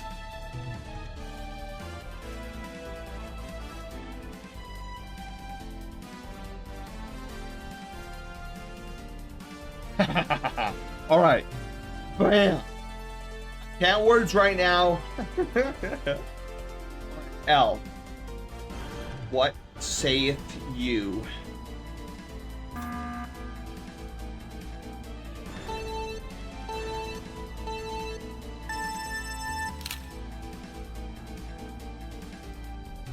It has almost a Mega Man Legends vibe to it. It really does, Savage.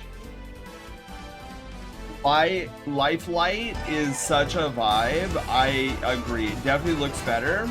Okay, so looking better. So do we still want to Crash Meteor? That's actually a really cool name. Crash, welcome to the Brushtail Brigade. Thank you for the follow and congratulations. You our newest brush tail adventurer. Welcome aboard! Oh, that's what this song reminds you of. Ooh. I would totally play a rando of it if it... Oh, it doesn't exist? Savage, that actually surprises me. Usually a lot of those, like, higher sought-after games, like, for nostalgia reasons, usually they have a randomizer. Okay, so L, I'm glad we're getting closer to the mark. Is there still... Is there still too much contrast? You thinking maybe are we liking the primary fur? So I'm calling the primary fur color like the darker of the grays, and then the belly fur being the lighter of the grays. What are you vibing with? What are you feeling? Burn Gears, hi, how are you doing? Just got done with season 2. Season 2 of what? But there's is interest I saw in Archipelago. Ooh. Oh my goodness, I can't be doing that yet. We just started. I think the contract contrast is in the right ballpark now. Okay, so how can we improve upon this? What I'm wondering about now is the black is going to look exactly like that under lighting of the piece. Okay, so you're suggesting that the black mask and rings are too dark? So should we... Is gonna look exactly like that under the... Because I noticed that Panda's Sona has black that... Oh yeah, no, his isn't even black. His is very much... he was very specific about this. He wanted like a mocha brown for his mask. So this isn't even a black mask at all. It's more of a mocha brown or like a chocolate milk brown.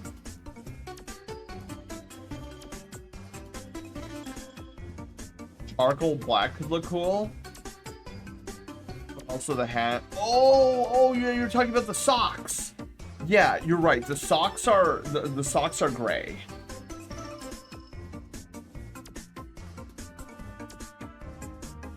Okay, so you would want more of a dark gray. So why don't we do this? That dark gray we were using earlier. Why don't we try that as the mask? And then let's see how you're vibing with it.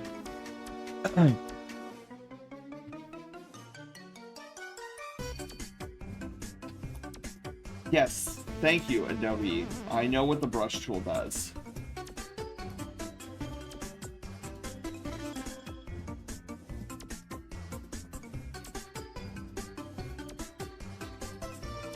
That we could tweak it as we go.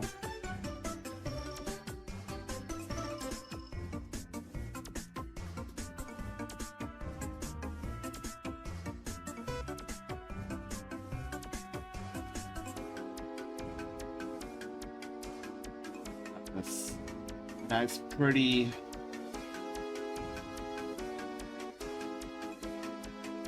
dark gray, not quite charcoal gray, but we got this dark gray. All right, what are we vibing with? Yay or nay?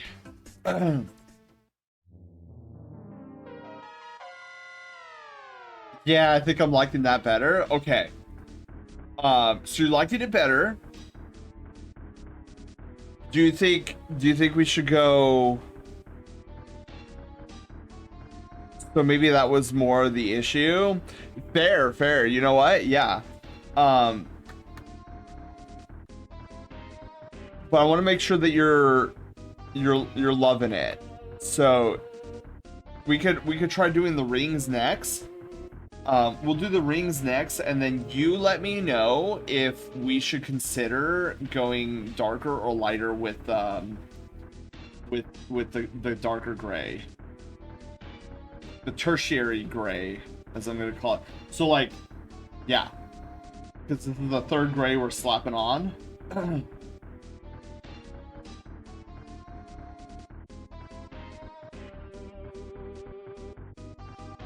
So we had what I'm getting at, what I'm feeling right now is that we had the right gray just in the wrong slot. Blue, hi, how are you doing? Ah, all right.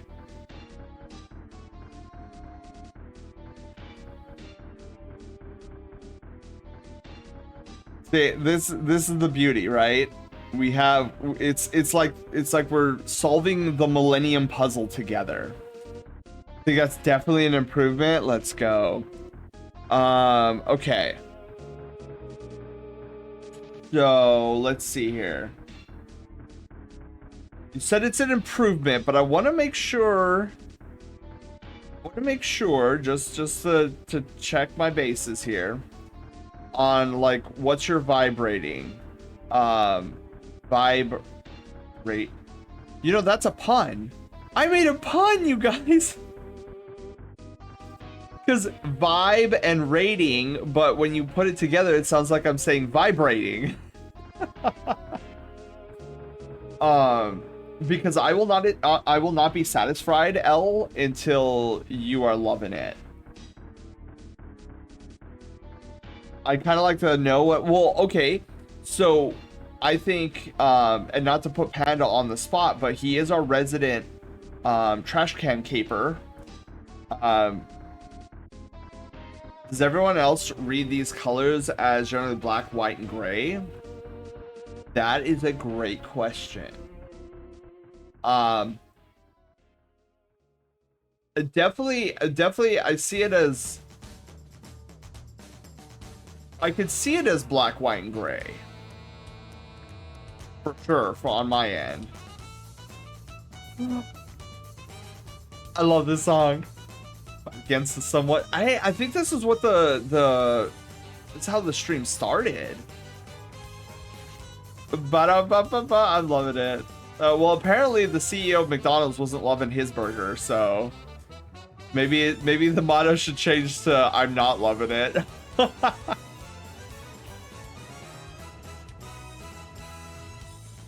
Where am I on the queue? Ken, I'll have to get back to you on that because I don't have the Discord queue updated. I'm planning on updating it this weekend. But my guess is fairly soon. I like it so far. It just looks, just for the looksies, I think the potential charcoal could look cool if we need black, white, and gray. So, Panda, when you were saying charcoal, you're meaning like a darker gray than what we have now? You mean his product? That's true, his product. Because he clearly doesn't realize that he's serving food. We sell food here, sir.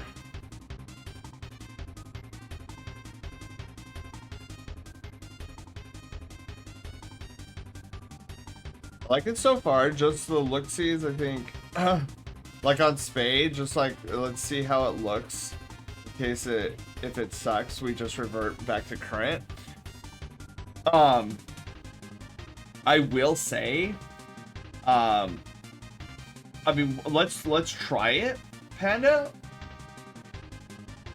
But that ash gray might be a little bit much. Or, but you pointed out, I think it's a good idea, and I think we try it at the very minimum. So where's Taylor's folder? So we're gonna do.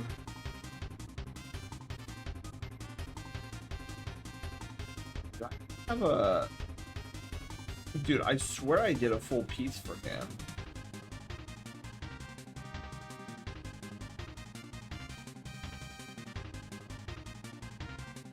Okay, well, whatever. I could still take from his spade Sona, because spade also has the same ash gray hair.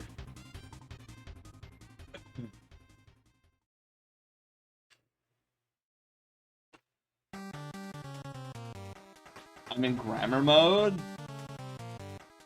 All day grading. Wait, Dark, are you a fellow teacher? Cool protege? Yeah, dude, he has such a cool project. This is a piece I did for him, and then I also did another piece for him, which is this one, which this one came out really cool too. I'm a professor of public health. Oh, cool, dude. High five, Dark, dude. We're both teachers. Let's go.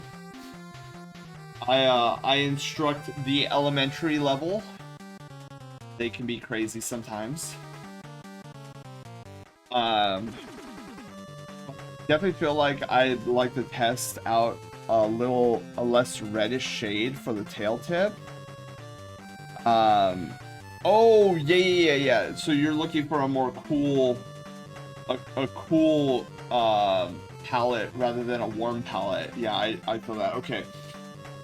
So here's like a spade and Taylor ash gray. But I think we fall back into the territory that we were falling into earlier, where it was too much contrast than what Elle was looking for.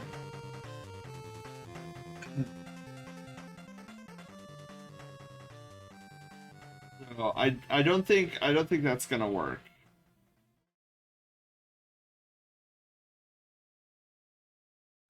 Yeah, so if we're going for subtle contrasts, Elle, I think this color palette is actually gonna do you really well.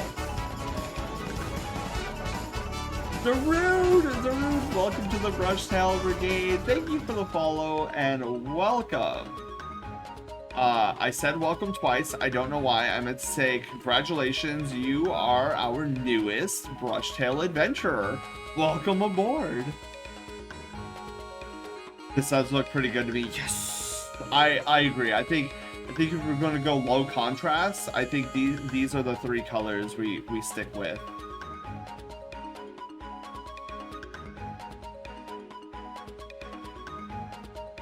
I just said those colors as a base to work off of. Yeah. And I'm glad we found something that's actually working. That's important to me. Mild contrast, I think. Yeah, and that's totally fair. I know of several raccoons that like the smaller contrast. So let's get to the tip of the tail. So we're gonna go, you were mentioning you didn't like the red because this is definitely a warmer purple color than a cooler purple color. So let's actually dip down into the cooler section. Now, Elle, you were mentioning that you prefer the milder contrast. Should we maybe try to have that similar philosophy with the tip of the tail? Should we go maybe like throw more of like a powdery? Panda approved, yes. We can try doing like a more lighter or more powder purple, and that's kind of what I'm thinking. And then if that is not the case, then you can scream at me and be like, Sen, no, you're completely wrong.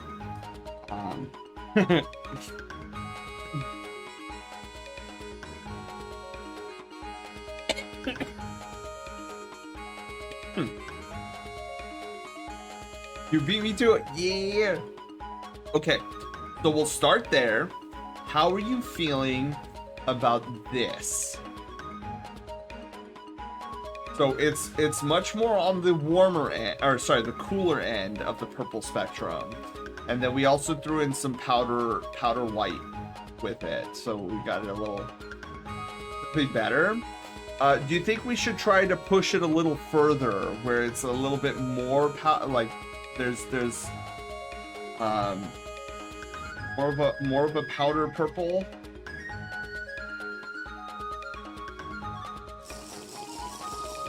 Oh, thank you.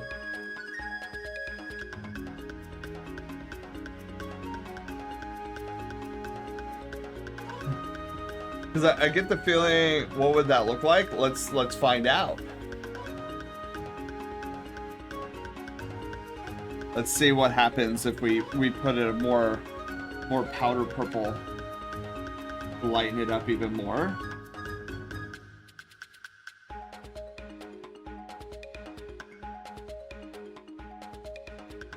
So that's kind of what we're looking at.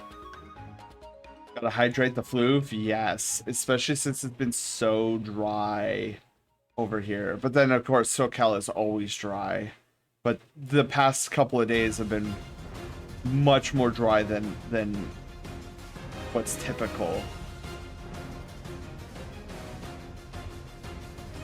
That's not bad. Ooh, okay. I feel like you're vibing with this one more than the original. Okay. All right. So we're gonna stick the landing there then. Just for the sake of contrast, though, could we also go in the opposite direction, like darker? Ooh, absolutely.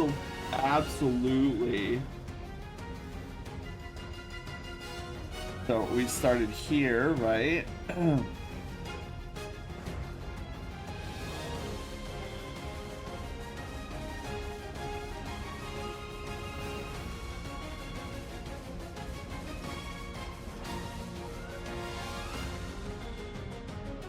All right.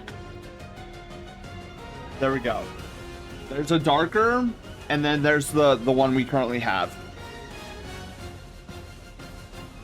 I stay dehydrated. It was humid here these past few days, but you still need your water. Exactly.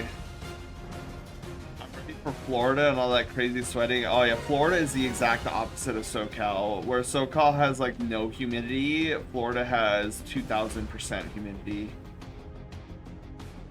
That's pretty crazy.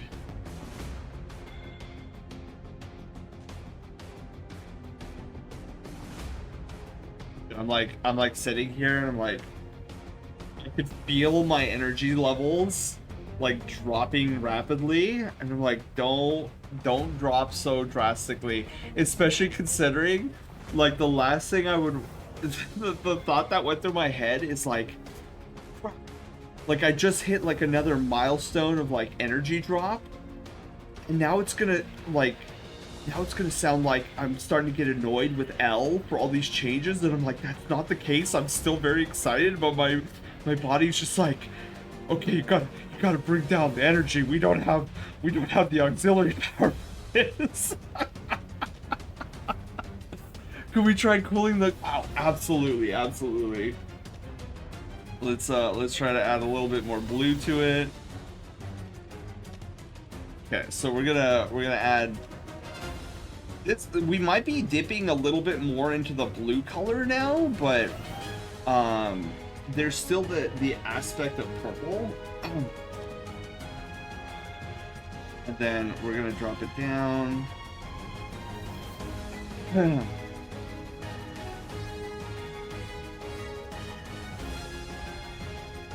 So that's what we got here. No. L. That's why I made mention of it, because the energy dropping L has nothing to do with you. I stood on my feet for basically 6 hours today while I was sweating in 96-degree weather, trying to calm kids down that had not had recess for like all day. And so I was running around my classroom, and it was a crazy day. Also, at one point, we thought we lost the student, and we were like frantically looking for the student, only to find out later that she had been picked up like hours earlier by parent, and like it was never conveyed to us that this student was picked up. And so I just like, I had like a mini freak out, like trying to figure out where the student was. But yeah, so L, no, I like, this has not, the energy dropping has nothing to do with you, which is why I mentioned it, because like, I didn't want you to get that idea. Dude, I love to hear that sentence out of somebody who I'm drawing their Sona with. I feel really torn now. All right, talk to me. Because the reason that this sentence excites me every time is it means that we're right there. We're on the target. There's like 2 targets, and now we have to like pick one of them. I'm definitely leaning more towards the left side colors, but I don't know which ones to pick. So, so let me go back here. That's a little bit too crazy. What you're saying, what you're saying is that you're torn between,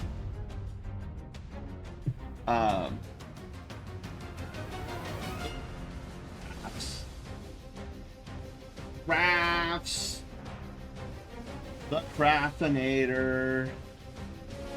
Hang on.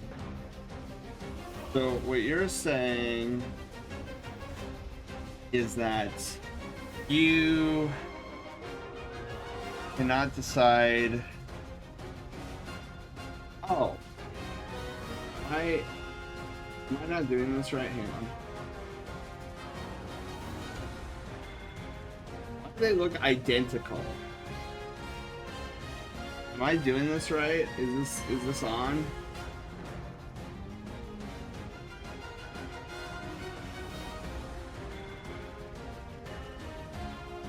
Hello?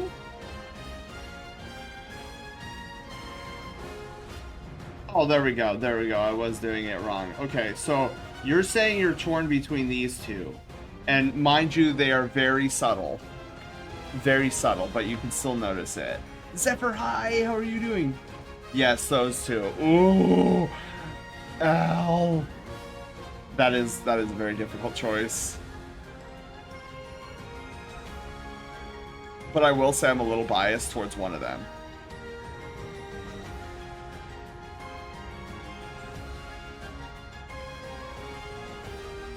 Man, yeah, I could see how this could be difficult.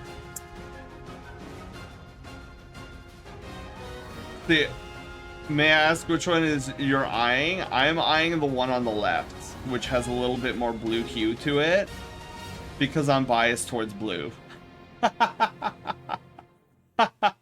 That's literally the only reason. I'm like, it has left is blue. No, sorry, right is blue. Did I say left is blue? Did I say left is blue, guys? Did I just say left is blue? I meant right is blue. Right is more blue. You did? Oh my god, L. Oh my god. The right is blue. The right is more blue.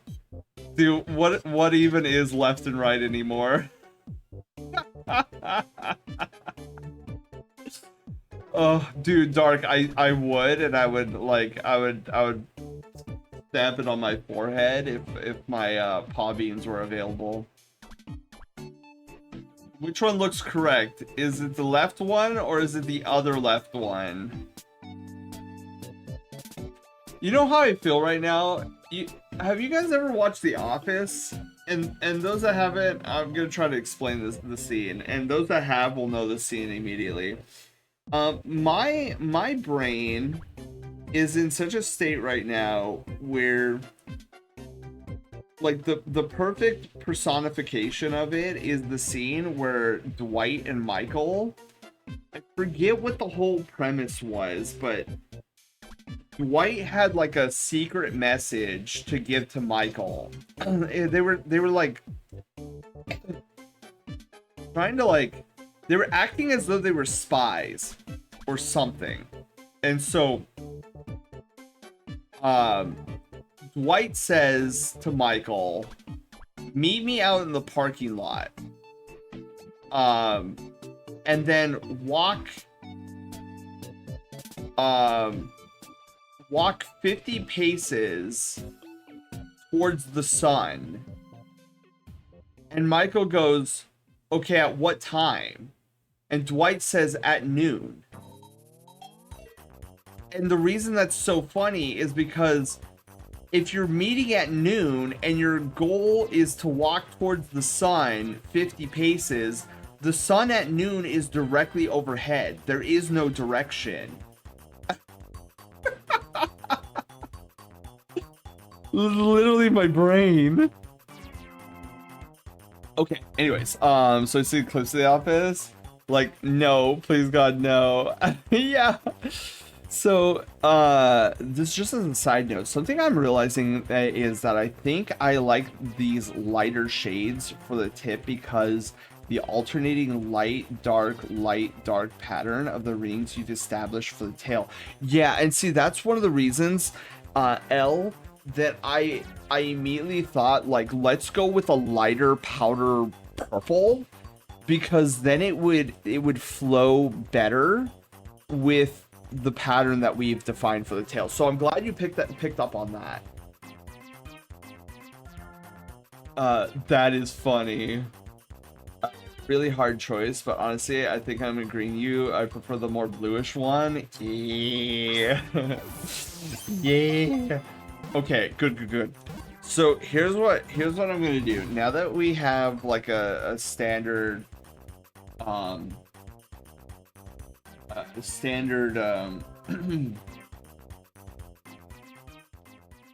color, I'm gonna go and I'm gonna create swatches for. I love this song. Oh my god. Yes, I love this song.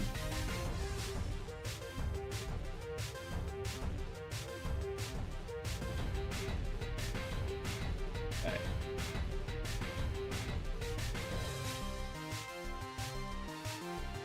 We're gonna create color swatches for your boyo here.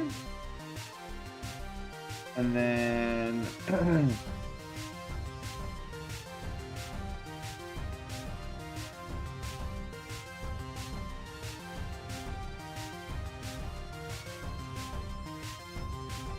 we got the belly fur.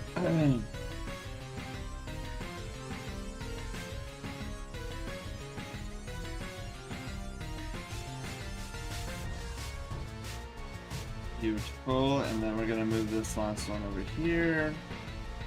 And then L, I'm gonna include these swatches with the final piece. That way if you ever need to tell an artist, like, or an artist asks, hey, what's your Sona's colors, you'll have like some basic swatches here to guide the artist.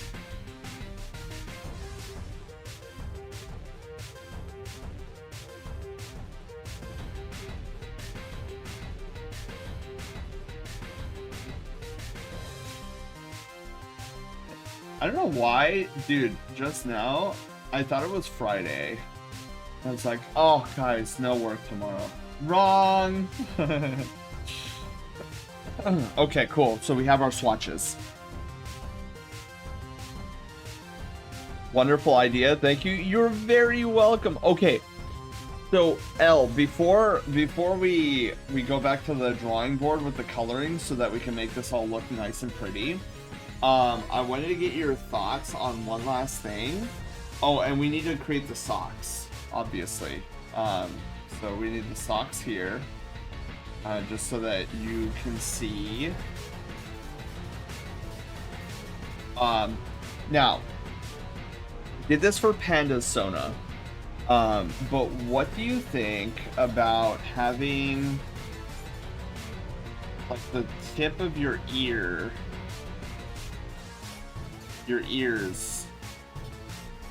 colored like that?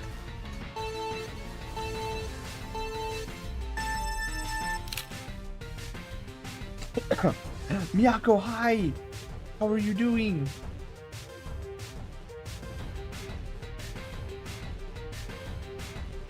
I never thought about that. Yeah, it's something that I usually do, but if you don't want that, like totally understandable. So without the tips, with the tips.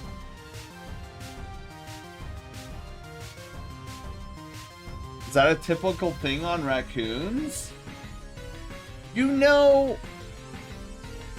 Elle, I don't actually know enough about raccoon patterns. I don't know if that's typical on a lot of raccoons.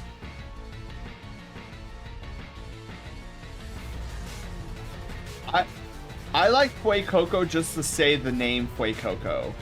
Neon, hi, how are you doing?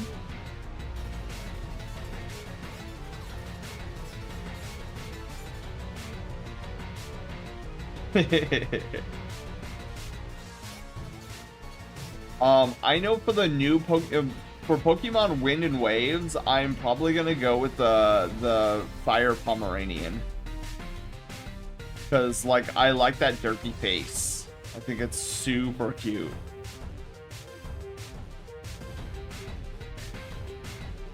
I know Sneaky Raccoon fell head over heels for Sprigatito. Almost to the point where, like, his main Sona nowadays is not a raccoon, but rather Sprigatito.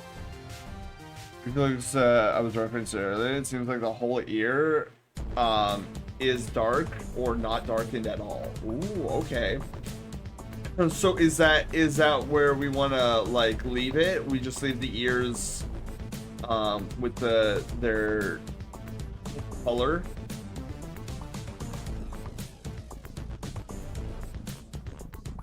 Dude, Armor Rouge is my brother's favorite fire type in Scarlet Violet.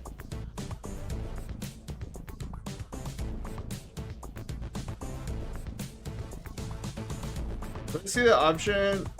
See the options if it's not too much trouble. For the ears, yeah, we can do something. So let me do. So here's like the Sen ears. Kind of that going on, and then we go like the full ear being the color, like the other color. Oh.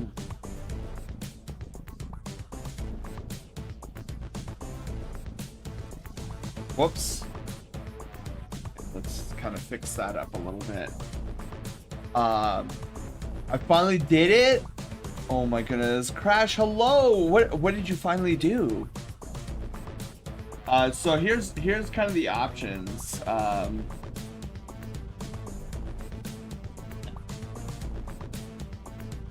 We can flicker on and off the two most popular ones.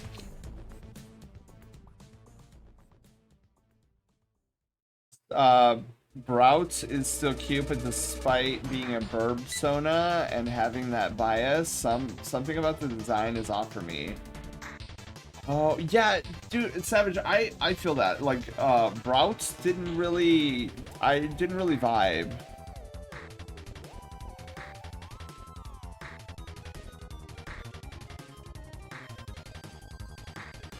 Interesting. I know, more to say. Could I see the tips again? Here's with the tips.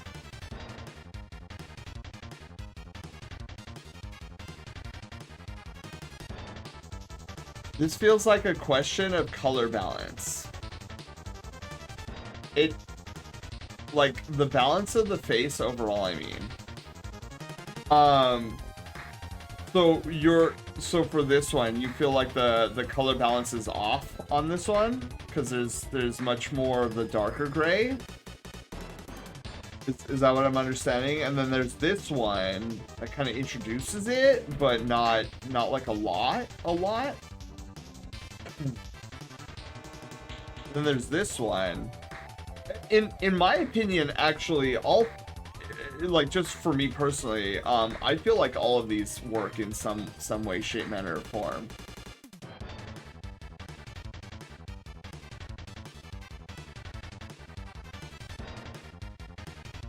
I don't hate any of them, but they definitely have different feels. Yeah, 100%.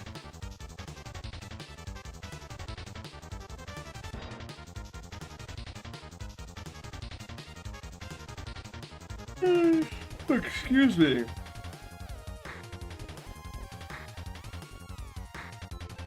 Let me go back here. I think I might like the tips actually. Yeah. Couldn't talk because I didn't have a number phone verified, and somehow I already had made another account with my phone number, so I had to find the other account and delete that number on it. But Twitch wasted 20 minutes to send my send the name to of the other account to the other 20 minutes to verify emails so I could delete that. Wow, Crash, that sounds like a hassle and a half. Holy moly. Well, welcome on in. Glad you could be here. Glad that you got that figured out. Welcome to our art and chill night. All right. So, oh, and we are working, as you can tell, on a trash can caper. Oh my goodness. Dark, thank you so much for another tier 1 sub. Gifted tier 1 sub to Crash. Congratulations, Crash. We now have access to all of our tier 1 floofy emotes. But it's funny, it seems so, but it was funny, it seems so I will keep the name that way. Thank you so much. Yeah, thank you so much, Dark. You are so kind and generous right now. Well, like ever since you joined up on the Brushtail Brigade, this relieves my heart from that wrenching experience. Wait, what wrenching experience? Are you talking about ads? Or are you talking about like? Oh wait, hold on, Crash. You're talking about literally trying to just like talk here because of the Twitch thing, and my brain is like on empty right now, so I am like all over the place. What now? Kind, not generous, sometimes dark. You will take your value and you will like it.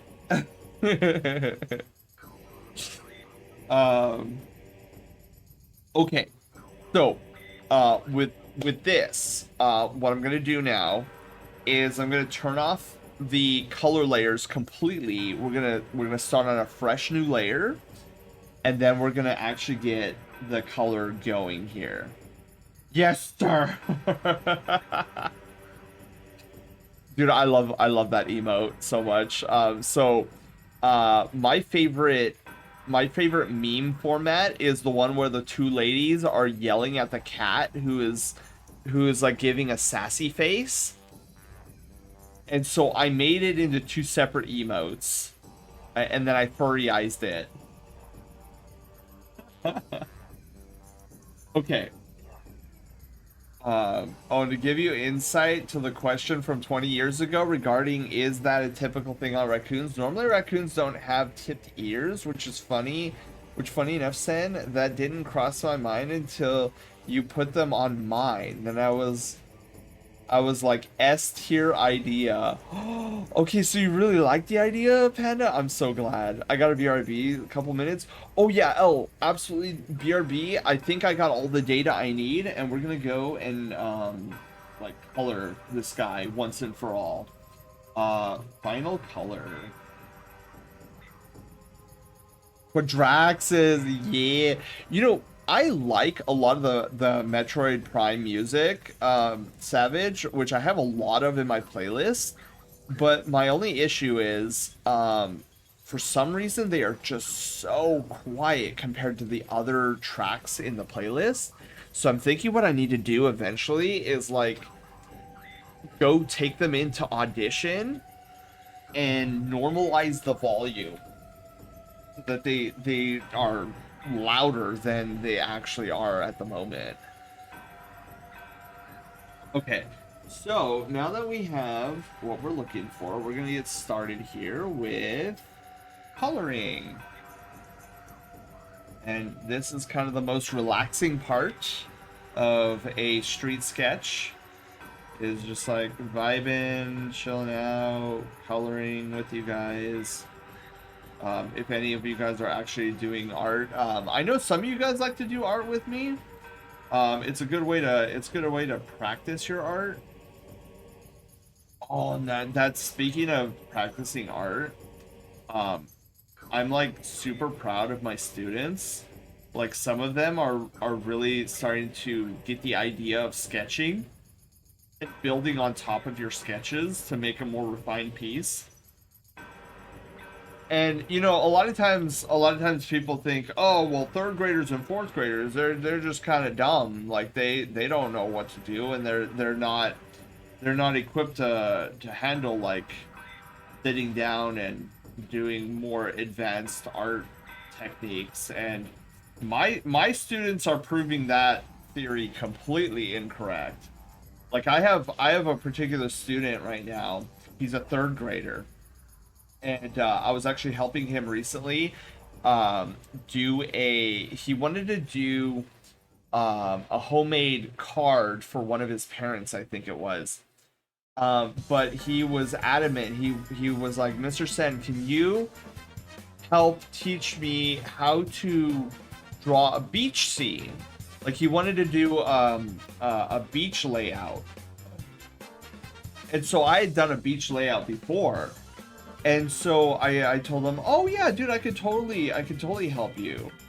And so I started with the basics. I set him up with the horizon line. I was like, okay, first we had to divide the piece in half because, well, I didn't use horizon line. I didn't use that terminology, but it was basically, I had him start with the horizon line. And then I was like, okay, now we're going to do some swooshes. We're going to do swoosh here, and see how we're forming the edge of the ocean that's jumping onto the sandy beach. And he didn't see it at first, and then when we kind of like shaded it a little bit, he was like, oh, I see it. And so then I showed him how to do a palm tree in the scene. And then we did we sketched out he wanted a sunset. So we sketched out the sun as it was setting on the horizon line. And then I showed him how to do like a reflective sun on the ocean with just line work. And he was like really excited. And then literally 3 days later, he comes back to me with a brand new like paper card. And he had redrawn the beach scene, but he did an even better job than the first time. And I was like, you did all of this yourself? And he was like, yeah, how do you like it? I'm like, it looks phenomenal. So it was just crazy. It's been crazy to see him progress because he's like really getting into it, and it is so adorable. So I noticed because I had him today towards the end of the after school program. And I noticed that when he's sketching now, he's holding the pencil like I do. So I hold the pencil. I wish I could show you exactly how, but I don't hold the pencil normally when I'm sketching. I have the pencil basically laying almost on its side, and I'm grabbing the pencil from like the top, and that's how I'm getting like these big whooshes, like these big swoosh lines that are quick, loosey-goosey. And I remember like a month or two ago, when he first asked me to sketch something with him, and he was like, Mr. Sen, why are you holding the pencil so weirdly? And I told them, oh, that's because that's how my art teachers taught me. Because you don't want to, you want to, the purpose of sketching is to keep the line kind of loosey-goosey. And he was like, loosey-goosey, what's that? And I was like, oh, you know, like casual, like, you know, don't like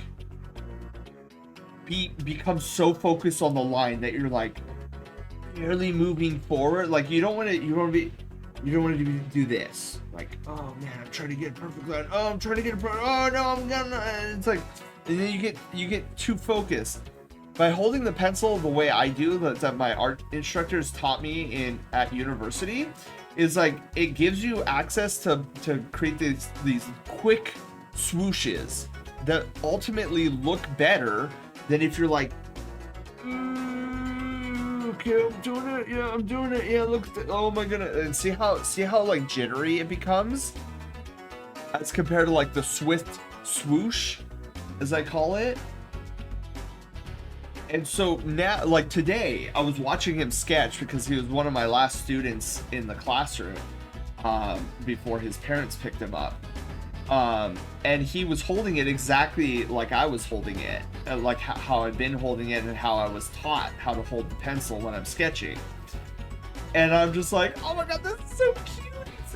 He's like learning like my techniques, and I didn't even like teach him how. Like I never told him to hold the pencil like that. He just saw it and it was like, if this is what Mr. Sen is doing, this is how I'm gonna do it.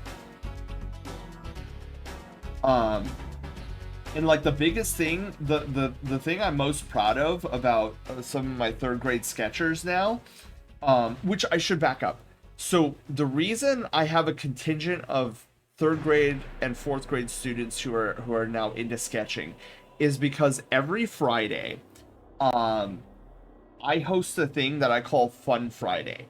It's basically like an hour-long fun time in my classroom. Like I put on a movie for them, and this is only if they do a good job during the week. If they have done all their work and they have kept the classroom clean and they've been following the rules, then I award them with something I call Fun Friday. I set up 3 stations in the classroom. I throw on a movie on the TV, and that's our movie station. They may cuddle up on the floor in front of the TV and watch the movie. Or they can stay at the desks, and I pull out a couple of games like Jenga, Dominoes, Uno, and then they go and they can play some games. And then there's the what I call this special table in the back of the classroom where I go and do a sketch club.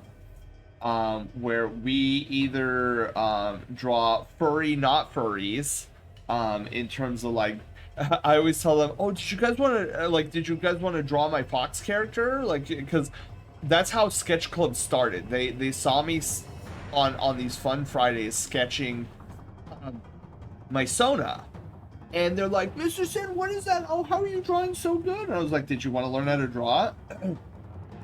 But they quickly got bored of drawing it over and over, so they were like, Mr. Sen, can we draw something else? So now the sketch club has evolved where I let students come to me and tell me what they want to learn how to sketch, and then we learn it together.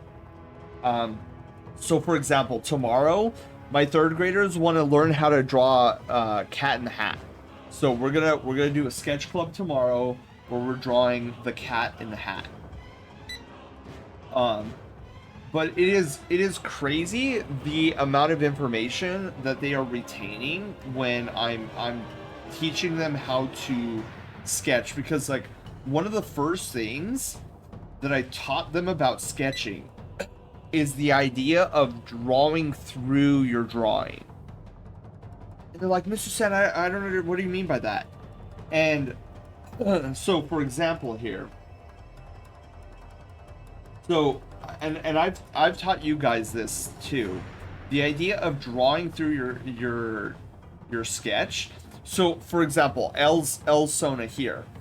Like I've taught my third graders, don't be afraid to like draw through the figure just so that you can see like what's happening. That you can get a proper, so for example, L's tail, right? Draw through the arm to get a correct proportion for the tail. And then when you're happy with how the tail is looking, then you go back and erase that portion that the arm is blocking. So that was like one of the first things I began teaching them, and a lot of them have retained that information, which is really nice. And then the other thing that I've taught them, and this one hasn't stuck nearly as well, but some of them still remember it. And it's the idea that you don't have to draw a line all the way through a figure. I've taught throat, work with me here.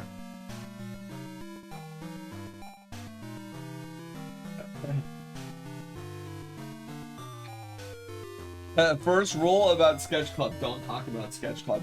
Phoenix, hi, how are you doing?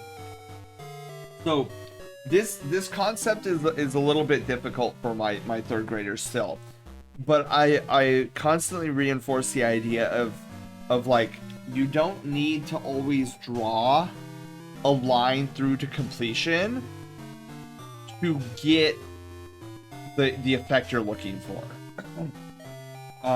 Where I've taught them, sometimes you want to have a space in between your lines and let the audience, like, let their eye connect that line in their head.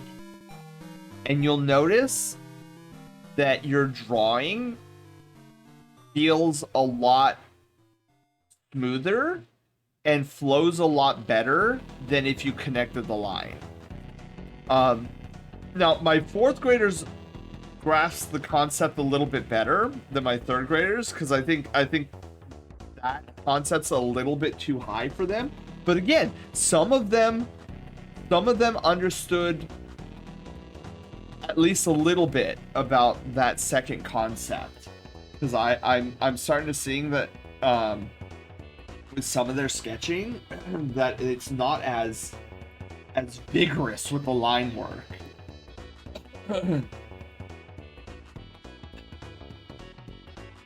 But I always tell them, like, when they're done, I'm like, dude, take that home, show your parents. They're gonna be blown away that you did this. Because, you know, when you think about elementary school art, you're like, oh, they're drawing a little cute flower, they're doing a little sandcastle here and there, and then here I am in the back of my classroom on Fridays teaching them perspective, shading, line work, line weight, and like detail, and like how to go about sketching, follow through, and just all manner of like more advanced concepts. And then they whip out these I mean, of course it's not going to be perfect, but they whip out these crazy, like for example, I think it was like 3 weeks ago, maybe it was a month ago, where my usual suspects for the sketch club wanted to draw a Demigorgon from Stranger Things. And so I was teaching them about, like, oh, well, let's recognize the shape of what shape is this part of the Demigorgon. Oh, a triangle. Yeah, it looks like a triangle, right? So we'll call this a Dorito. So let's draw us 5 Doritos around this circle, and then we'll start to put in the teeth. And some of these guys, some of my students, like, made a really impressive Demigorgon, like, for their first time. I'm like, holy shnikes, you guys like really understood the lesson.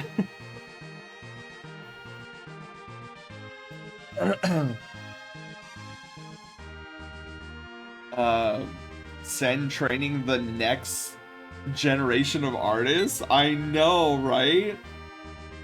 I can't help it though. It's like drawing and doing this stuff is fun and exciting.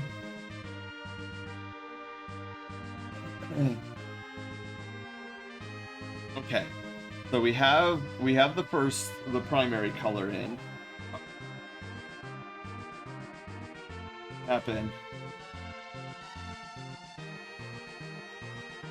I don't know what's going on right now.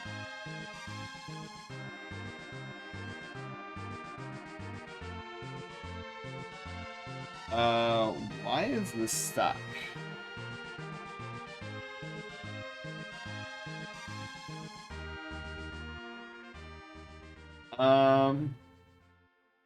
Okay. It's like the canvas like got stuck. I'm gonna get out of it. Not happening on this side, is it? No. Well, now that was weird. What happened there? Good thing I could save. I thought for a hot minute that Photoshop was crashing. I would have actually been devastated. Blair, hi, how are you doing? Okay, so let's move on to. Well, let's move on to the belly fur. Belly fur is our next stop here.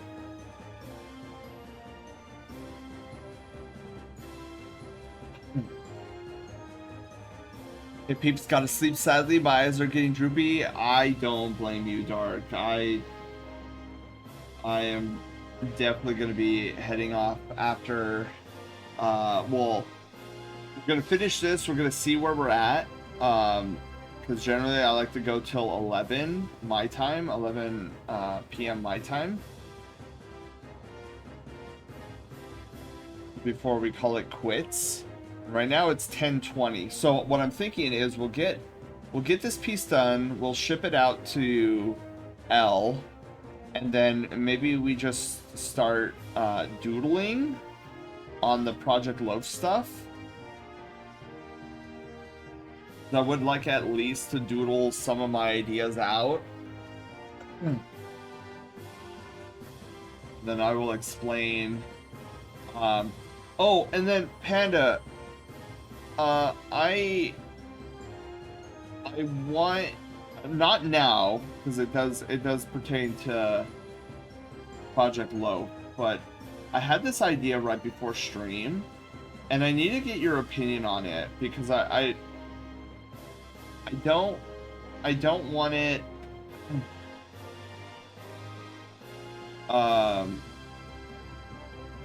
So I wonder. I just need some feedback on something Project Loaf related that I came up with, but I'm worried it might be too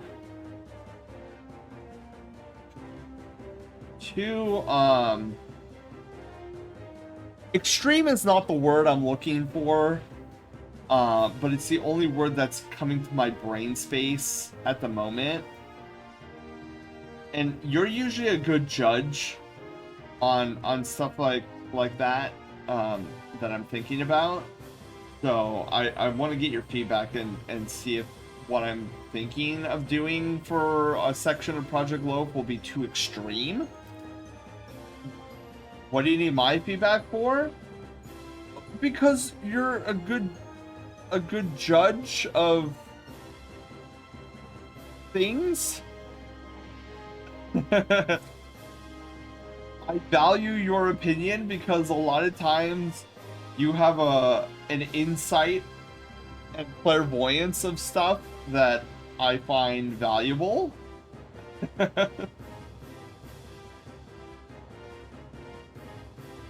For putting so much time into this, by the way. Oh, of course, Al, of course. I am having so much fun doing this. Now, normally I'm a little bit more loosey-goosey with the coloring, where it's much more like spray paint splatter. Where like the line work the colors spray outside the line work in like a stylized way. But I wanted to take a little bit more extra care on the coloring, since this is the first time we're seeing this guy depicted. Oh shoot! I just realized we need to color his eyeballs. I knew there was something I was forgetting. Okay, we'll do that at the very end. Elle, remind me when we get there.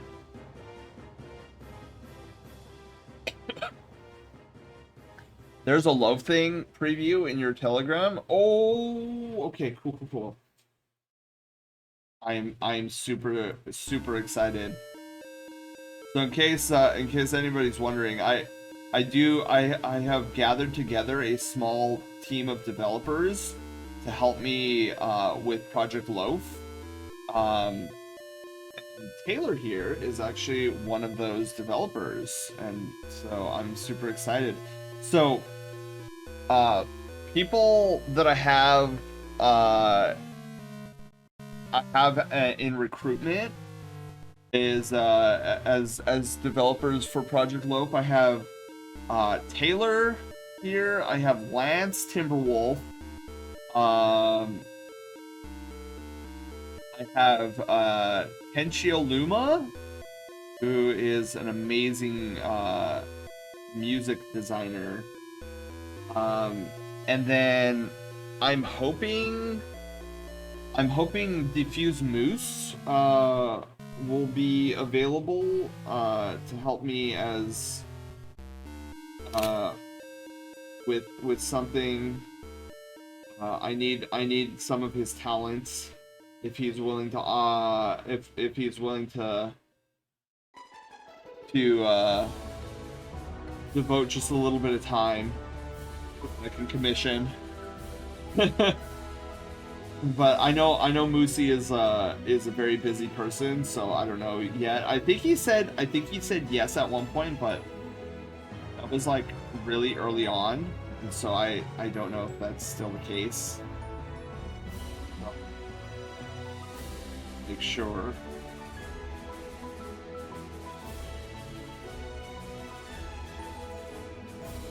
And then I also have a few others. I know I have Volp.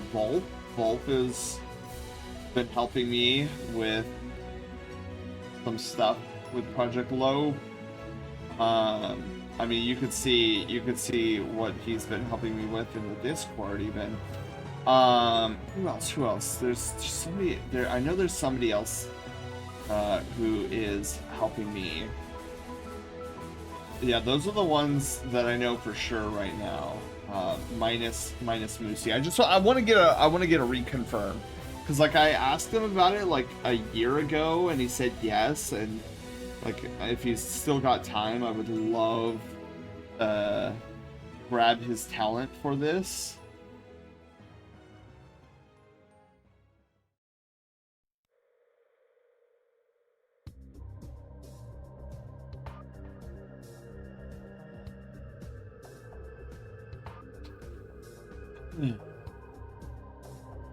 Oh, actually, I do have a question for you, Elle. As we're getting this all squared away.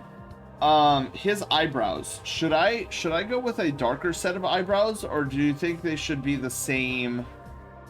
Luna, hi, how are you doing? Should they be the same as his mask color? Oh, and did we think did we go with the stripe? I'm already forgetting. We went with the stripe, right? The ear stripe.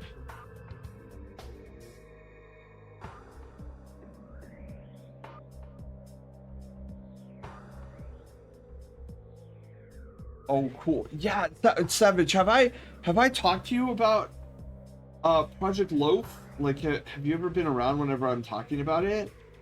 Dude, it is Savage, it is going to be my magnum opus on this channel.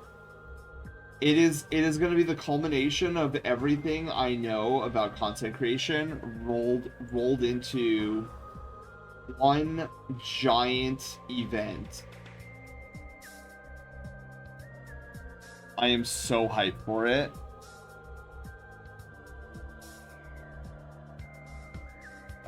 Over the top. The eyebrows, will they even be visible if they're the same color as the mask?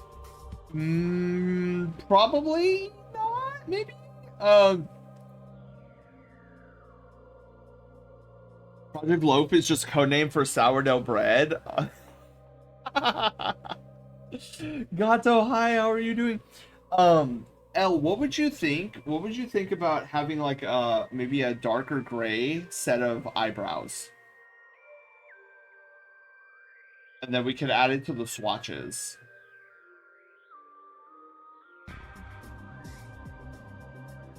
That might be best. Okay.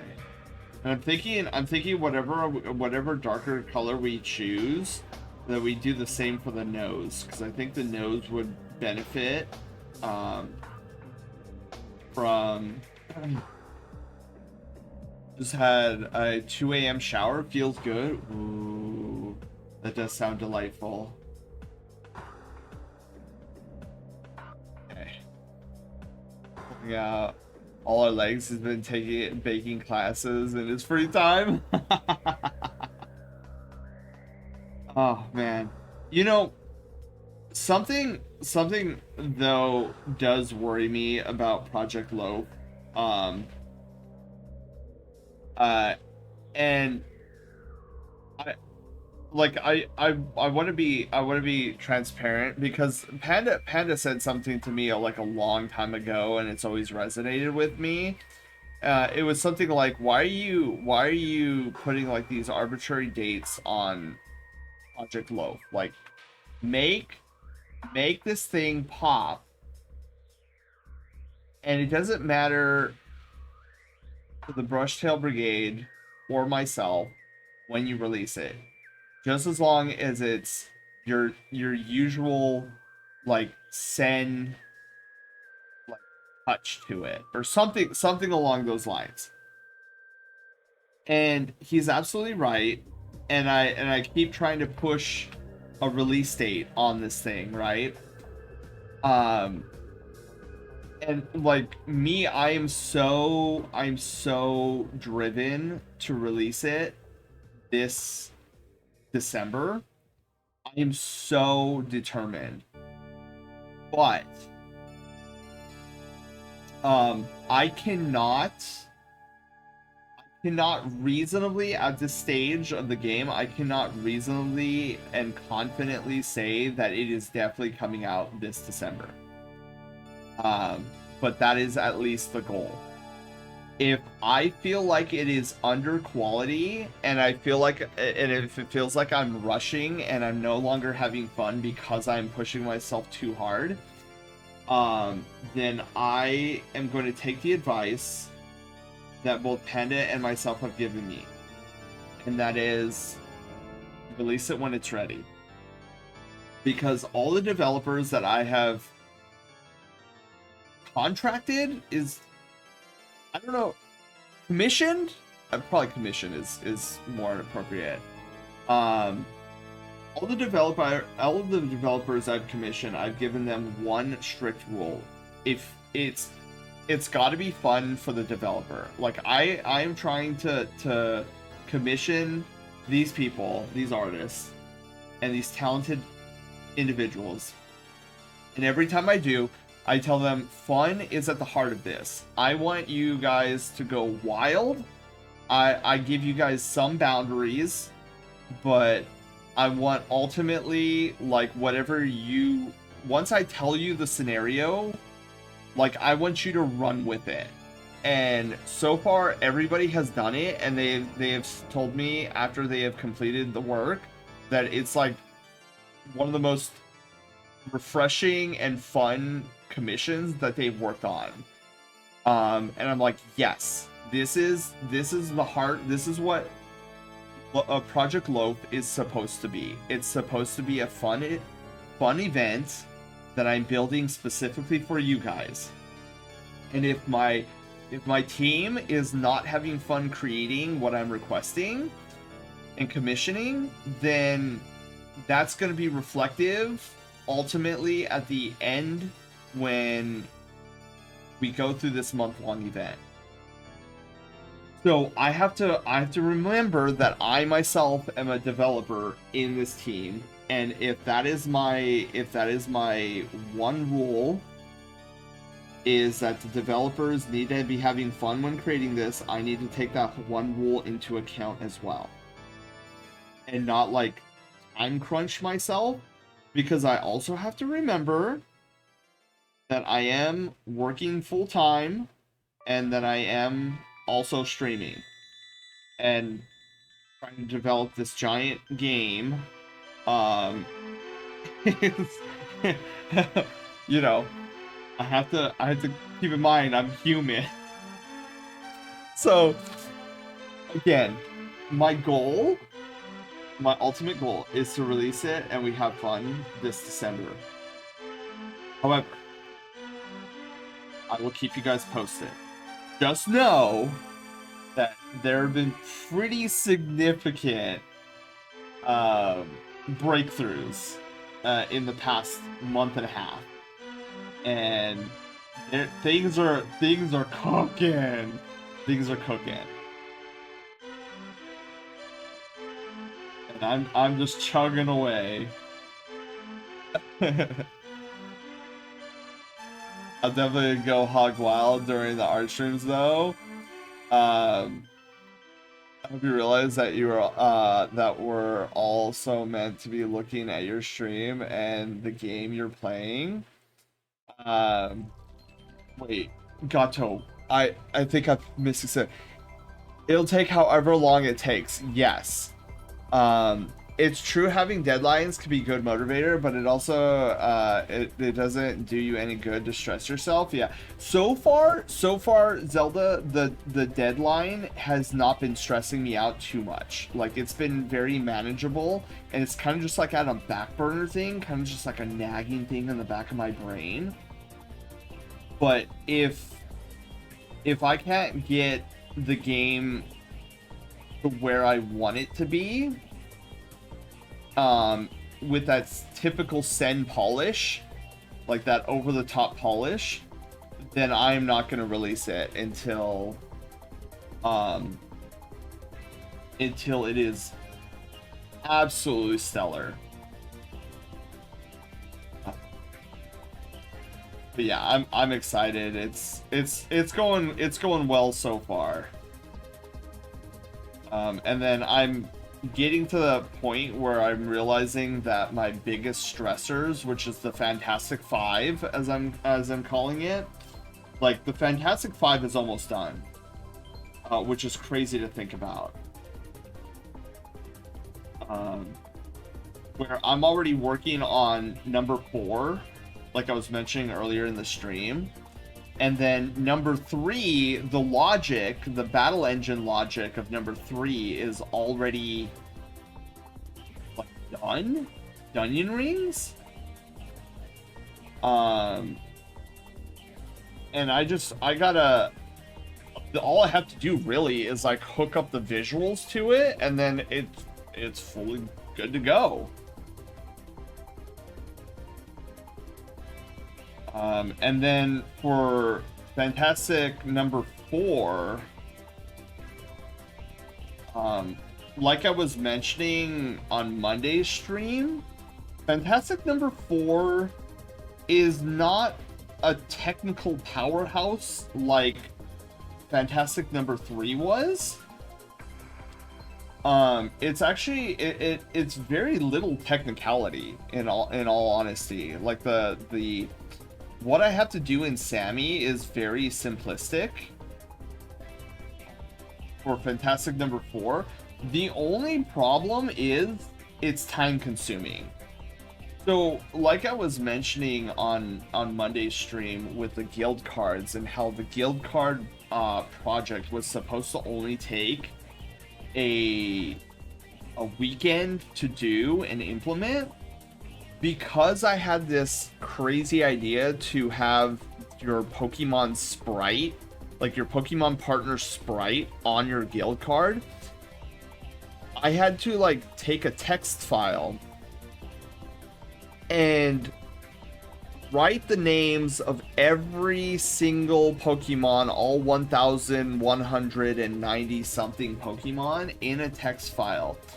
And you would think it would be easy as copying and pasting, but it was much more difficult or time consuming than that, because I had to type each one in individually because of how I developed the PokeCare system in chat. I had to group each Pokemon by their national dex number and group them by whether they evolved at all, or they had one evolution, or they had two evolutions. So I had to manually, there was no copying pasting. I had to manually type in each one, which is what took so long. So that's kind of what I'm dealing with Fantastic number 4.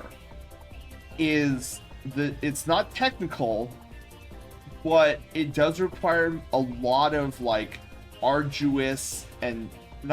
tedious repetition in a text file and formatting it correctly so that Sammy understands what the heck it's looking at. So that's the extent of what Fantastic number 4 is bringing to my desk, so to speak. It's something you can push back if necessary. Exactly. Azur, hi, how are you doing? Funny enough, he recaps Stardew's development during the special event a few weeks ago, like an anniversary stream, I think it was. Yeah, he did before announcing the new marriage candidates for 1.7. Ooh, so sounds like a New Valley thing. Dale was laughing and smiling before even the new bachelors. He knew what the reaction would be. Lost the plot. What were we talking about? Oh yeah, Sen is doing a dev diary. It's too many Pokemon. Now I understand why they cut some of them for Sword and Shield. Yeah. Matthias, hello. How are you doing? Friendo, how's everyone doing this evening? Doing good. We are wrapping up a Raccoon here. Looking absolutely amazing. And then all we have to do now, before we get to the eyes and the nose and the eyebrows, is the tail of the tip of the tail here.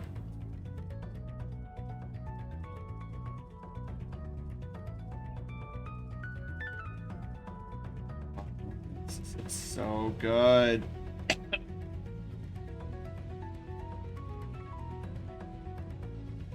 So yeah. And then what I gotta do too is in the next couple of weeks, I need to get with Tenshio. We need to get the next few soundtracks that he's gonna be developing for me. Dude, if you guys ever need like a nostalgic feeling, like 8-bit, 16-bit retro soundtrack, Kenshio Luma is your guy, dude. His music that he produces is just phenomenal, and he's such a pleasure to work with. And I so look forward. He's already done 2 tracks of the OST, and oh my god, they've blown my expectations out of the water. And it's just super good.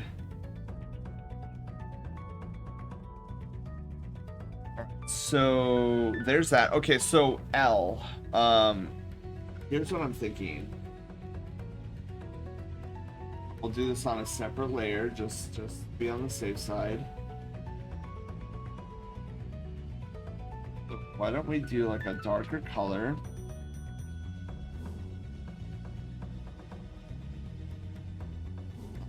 too contrasty. Just enough.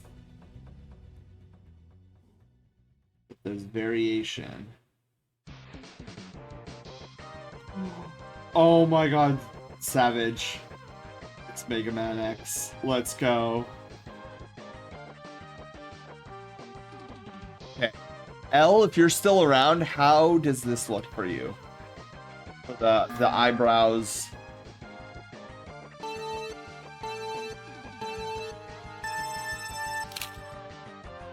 Looking good to me? Yeah, okay, so let's make a swatch before I forget. Oh, you guys are fighting the big dragon.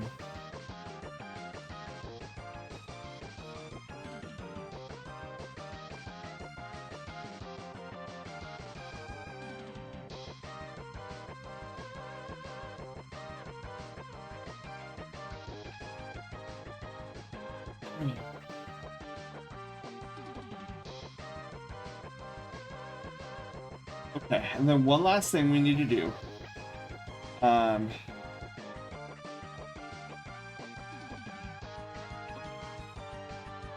Down.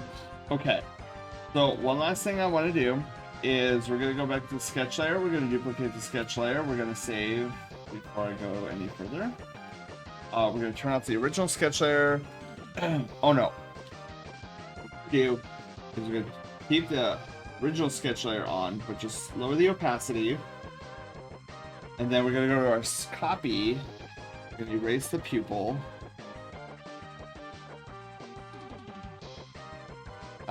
And then what we're going to do is we're going to go...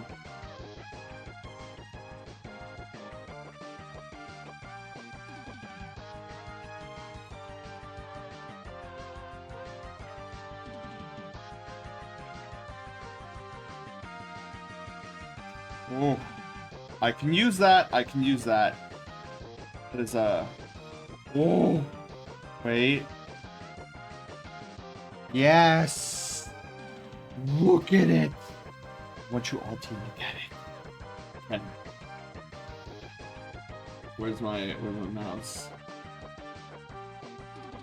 So then what we're going to do here is for the final color, we are going to come in and we are going to...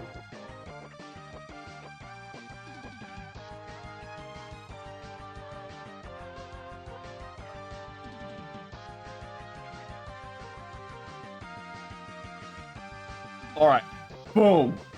L, what do you think? Flies. Where was the Megaton Hammer from? Megaton Hammer is from Legend of Zelda Ocarina of Time. Oof.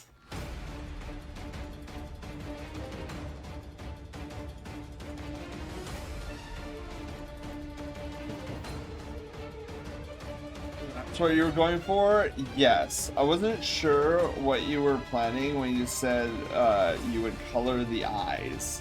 Yeah, so that's what I was thinking. So L, what do you think? Are you relatively pleased?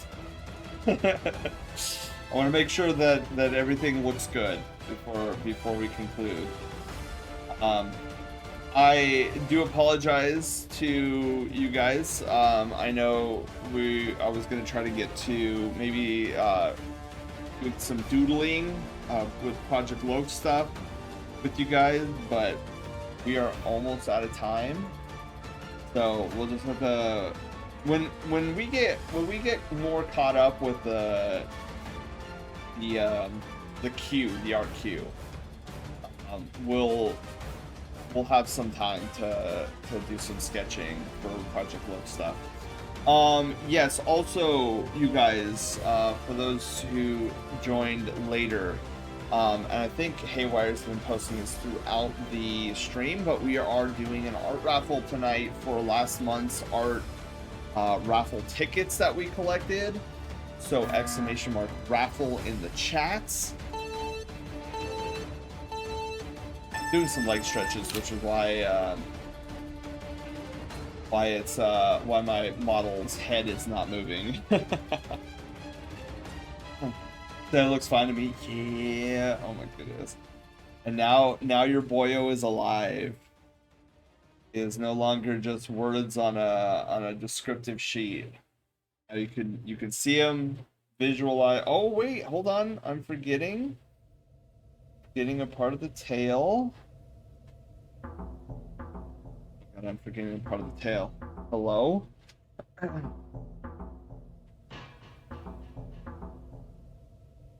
Oh, and we're forgetting the socks! Oh, we're forgetting the socks!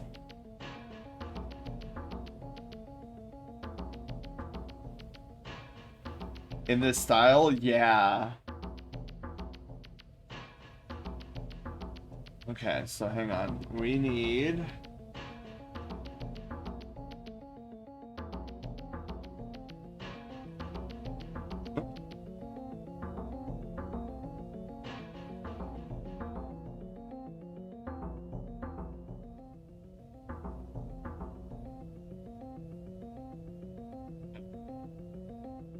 What we need to do here is go back to final color.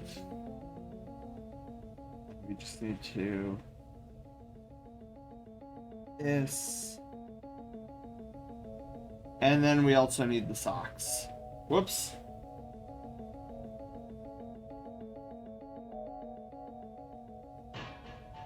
Something I totally forgot. Moment.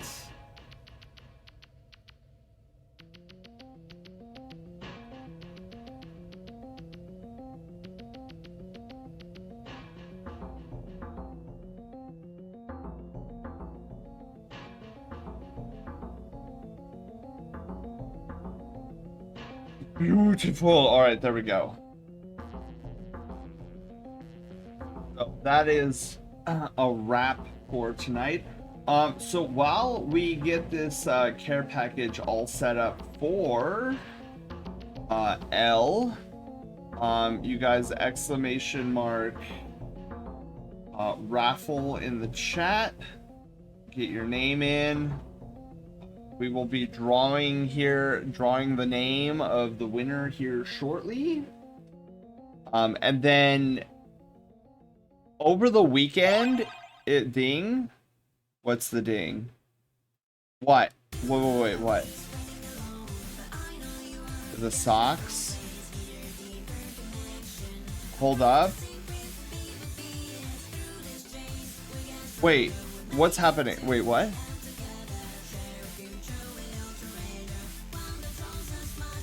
The color at the top of the head.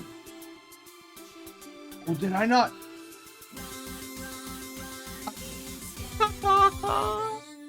Okay, hang on. We're not done yet. Good catch, good catch. Oh my god. You are all absolutely correct. I did not color this. Wow. Failure. I didn't even color this part? Holy moly. What is wrong with me?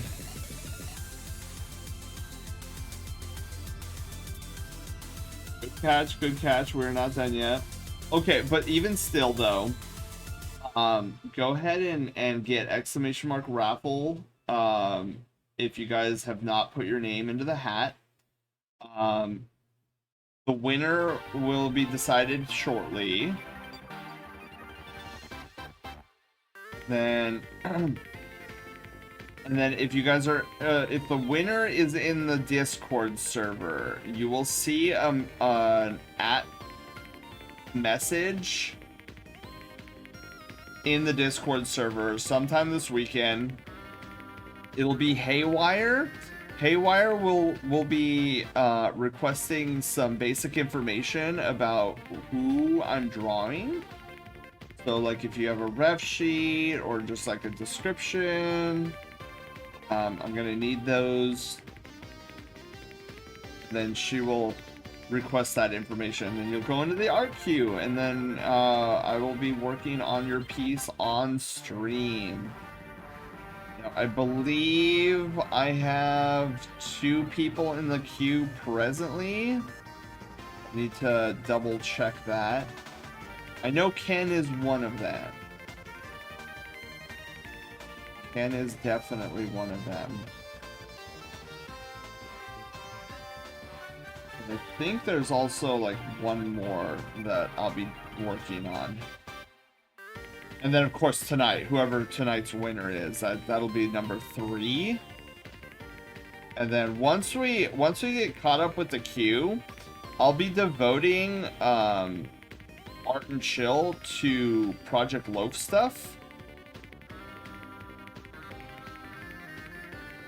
So that'll be exciting. So we'll still have things to do here in Art and Chill, even if I get caught up with the queue itself. There is no end to the art that I could be doing.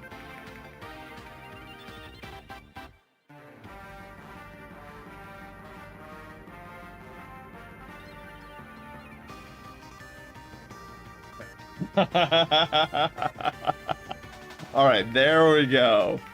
Now we got everything. Holy moly. There. Did I screw anything else up? Did I forget anything else?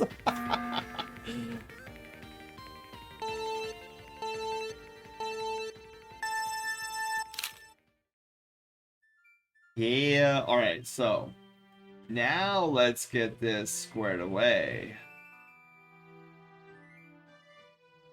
Oh, hold on, wait a minute. What's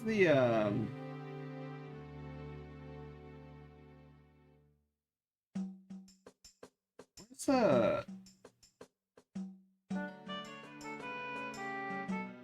what's our usual background? Oh, wait a minute.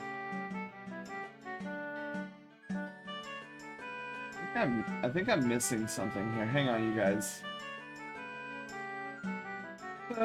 Commission templates. Why does it keep doing that?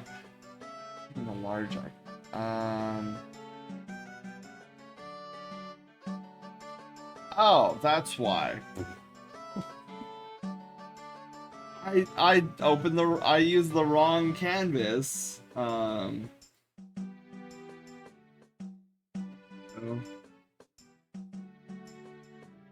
Holy moly. Doing everything incorrectly right now. Okay. That's Gucci. Okay, so we're gonna use this background detail.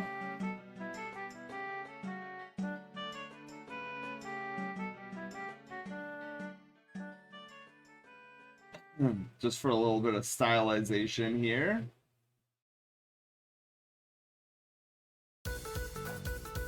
Then we'll include the swatches.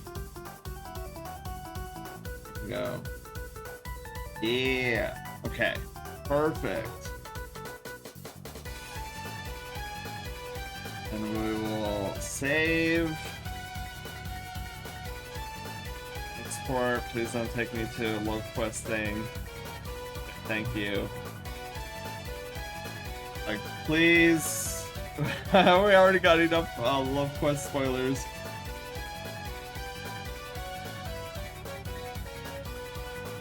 Oh. My street sketch. And then before I forget, because I have a terrible tendency to do this, we are gonna open up.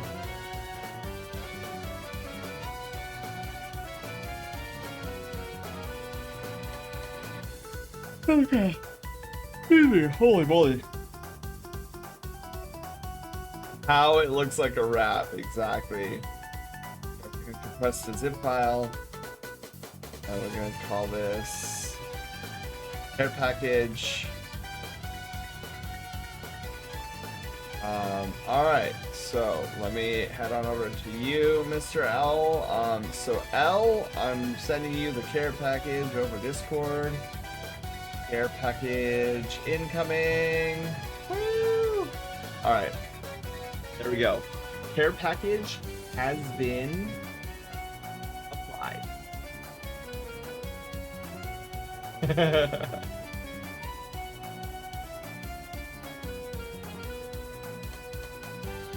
Alright, let's see here. Oh, and then let me go to the art queue. Okay.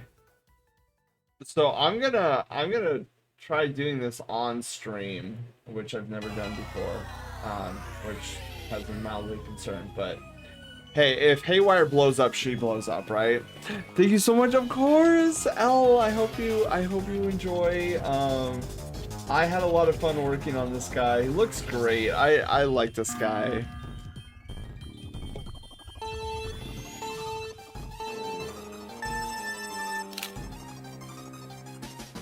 Couldn't get my paw beans back in time.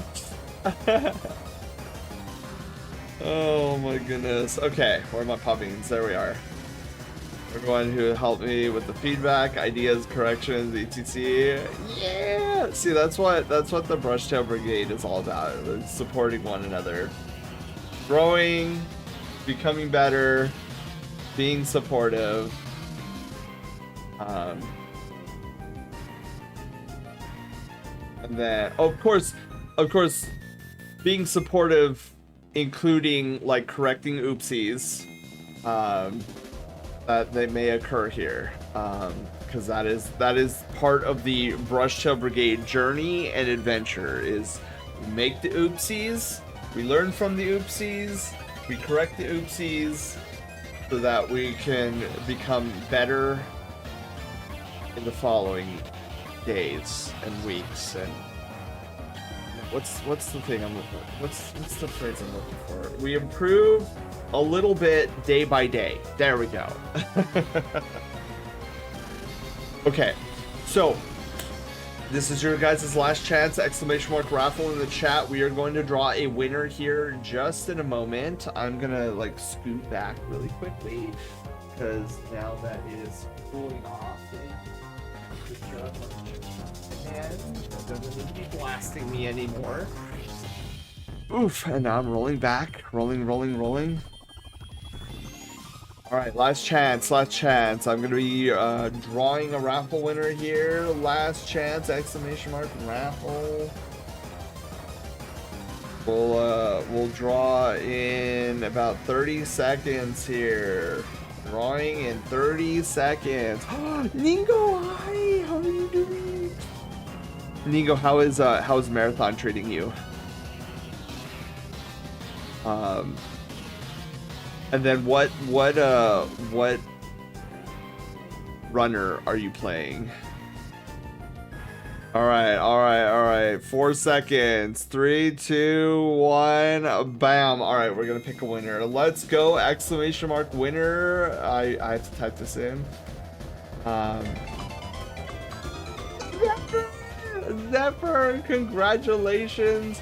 You have won our February art raffle. It is going to be a headshot street sketch. So in case you're wondering what a street sketch is, it's basically going to be this. It's going to be a sketch. We're going to do like stylized color. And it'll have this really snazzy like 90s, like old school 90s background to it. You know, the kind of like the spray paint color you see on those like little Dixie cup things. Or the style you used to see in like old Taco Bell images back in the 90s. That's kind of the vibe I was going for. But yeah, congratulations, Akechi. Hi, how are you doing? But congratulations, Zephyr. Yes. So I'm actually going to Zephyr, are you part of the Discord server by any chance? OMG, cool, yeah. Oh, sorry. Haywire is waiting for my response. Do you wish to reset the giveaway list? Yes, please. Giveaway list has been reset. Perfect. Thank you. Okay, so you are in the Discord. Cool. So here's what I'm going to do. I'm going to attempt to do this live on stream. I've never done this live on stream before. I don't know if like things are gonna break, but we're gonna find out. Okay. ArcQ updater. Okay. Thank you. Yeah, I wrote this in Haywire's submind. So like all this writing is like something I wrote for Haywire to tell me at a later date, because like all these like little automated systems that I built in Sammy, I forget what they do, and so Haywire has to constantly remind me. Okay, this wizard will help remove any entries from the art queue and create an updated queue. You will still need to manually add or remove Discord threads to the queue form. Any new threads created should be followed up with the ArtQ info request button. Hit OK to begin. Okay, thank you. Are there any entries that have been completed and need to be removed from the queue? Yes, actually 2 of them. Jan's and now L's. So yes, we need to delete. How many are we removing? 2 of them, please. Entries removed from the INI. Please remove any threads manually from the list and then hit OK. Okay. Delete post. Delete post. Okay. And hit OK. Success! The RQ has been updated. Okay, cool. So now drawing. Okay, so next up will be Ken's. And then we got Blue with the 30-minute Persona sketch, and then Zephyr with the headshot street sketch raffle from February 2026. Okay, cool. So thank you, Haywire. So I'll have to create the threads later, but you know what? Let me actually like look something up here. Where is our list? ArtQ. Okay, so Haywire has captured all 3 of your guys' names, but not your Discord ID. So Blue and Zephyr,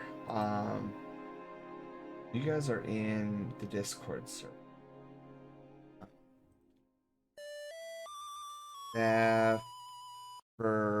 Zephyr, is your name Zephyr on Discord?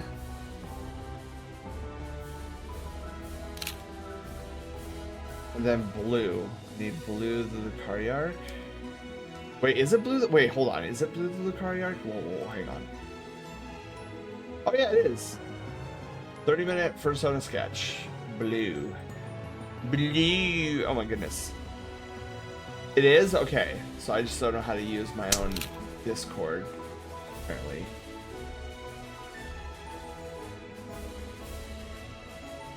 Oh wait, no, I don't even need the Discord. I can just search you guys. Blue, Lucariarch. This is... No, this is the other Blue. Blue. So let me...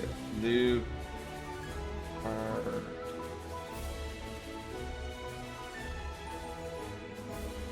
See, it's very hard to figure out who's who in the streamer mode. I just see their first letter.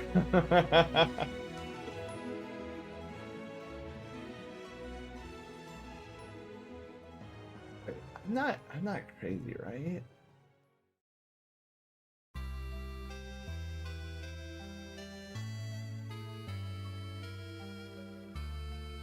Dude, maybe I'm just like...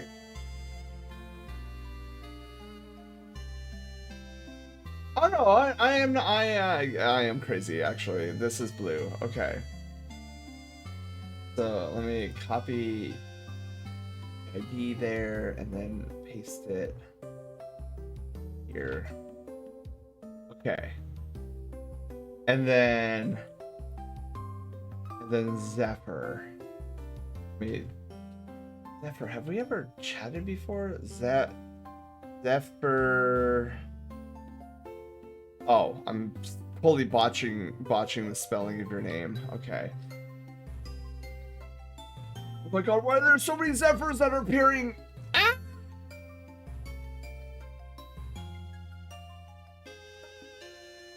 Zephyr, can you send me a DM on Discord? Because I can't seem to find the exact Zephyr that I'm looking for. Miyako, hi. The timing, Zelda. Oh my god, wait. Did the cheese spell overlap with the... Sure. Okay, awesome. Yeah, because I want to just get your... See, when you DM me, I can then right-click on your name and capture your Discord ID, and then I can give that to Haywire, so that way she can set up the informational posts that I'm gonna need. It did. It went into the photo. Let's go. So I was just stuck there with a cheese puff on my face. Oh. I see the message request. Ah, okay, Zephyr, that was you. So when I first typed in your name, like I saw the icon of the Protogen, and I'm like, I'm pretty sure that's Zephyr. And then, like, as I typed more your name in, like, a bunch of different Zephyrs came up, and I was like, wait, where did the one with the Protogen go? Okay, so I'm gonna grab that, and then plop that in. Okay, perfect. So I have all of your guys' Discord IDs into Haywire, and then so when I do the clicky clicks, so yeah, so what's gonna happen, Zephyr, is during the weekend when I actually like set up the thread posts in the Discord server. So just so you know where you should be looking, there is a section of the Discord that's called Arts and Crafts. And then within the arts and crafts section, the very top will be Art Wing, and the one underneath that, immediately under that, is called the Send Art Queue. Sometime over the weekend, you should see a pinged message from Haywire in this section, and she's just gonna request of you like some basic information about your Sona or who I'm drawing. Which I'm not gonna lie, I hope it's the Protogen. Because I'm gonna be excited about that. And then you'll just like post the information that she's requesting in there, and then I'll be good to go for when I get starting working on your stuff. Oh, that's cool. So Ken is a half-body street sketch. So it's a half-body street sketch, 30-minute persona sketch, and then a headshot street sketch. Yeah, I do it now, but we are now over time for tonight's adventure. Cause like, have the where is this? Oh, the art info request. There's our button.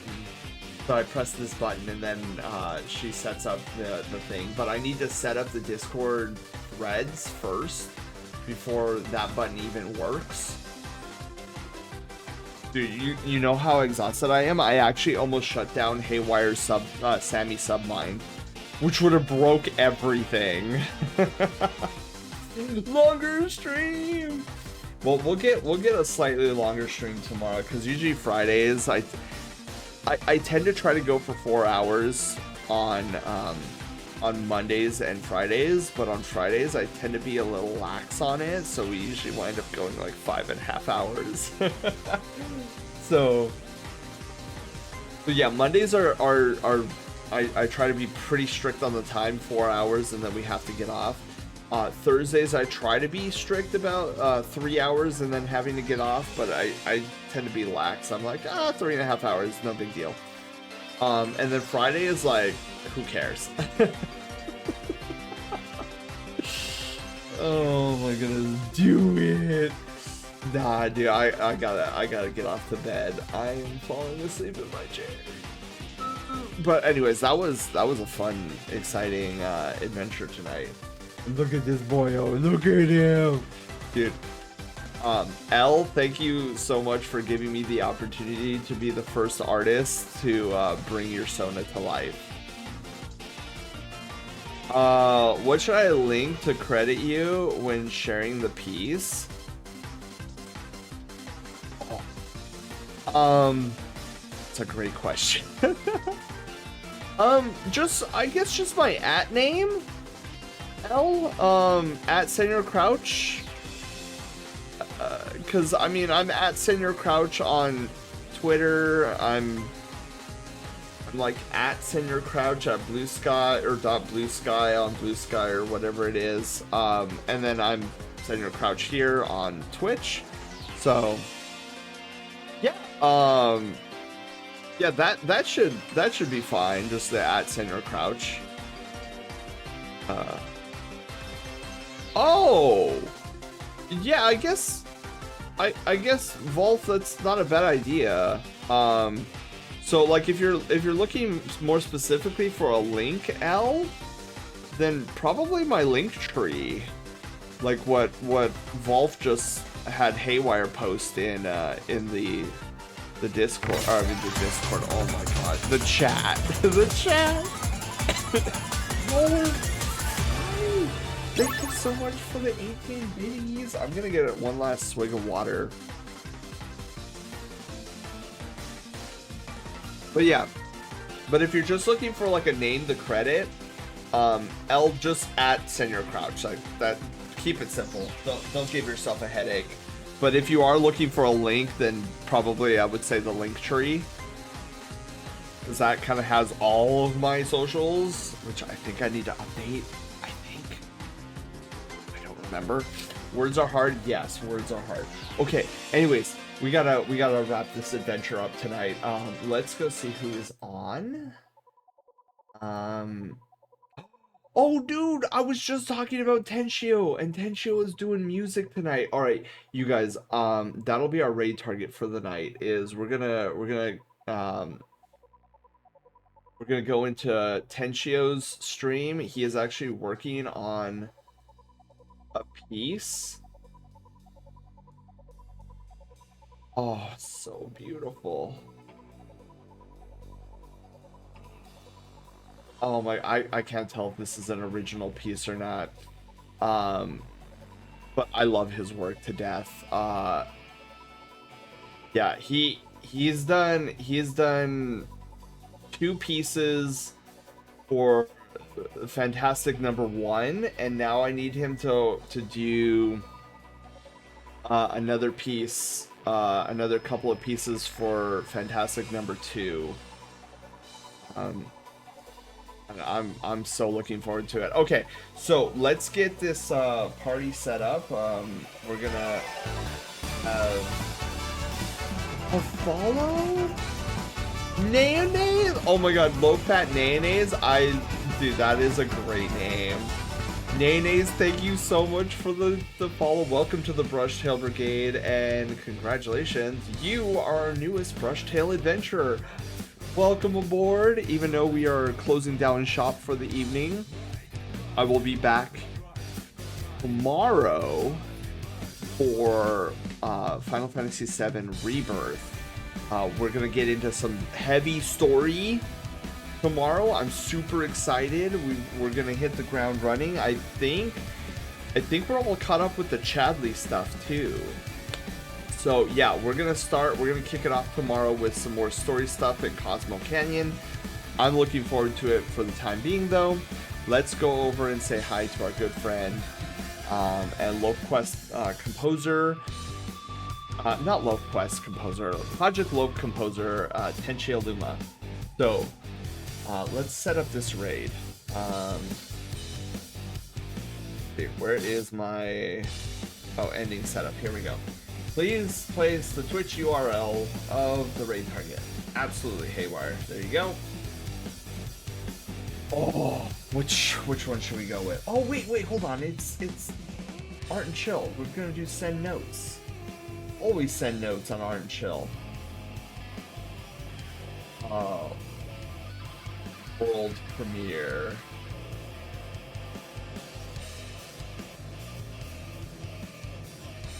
a new Sona, a new Raccoon Sona.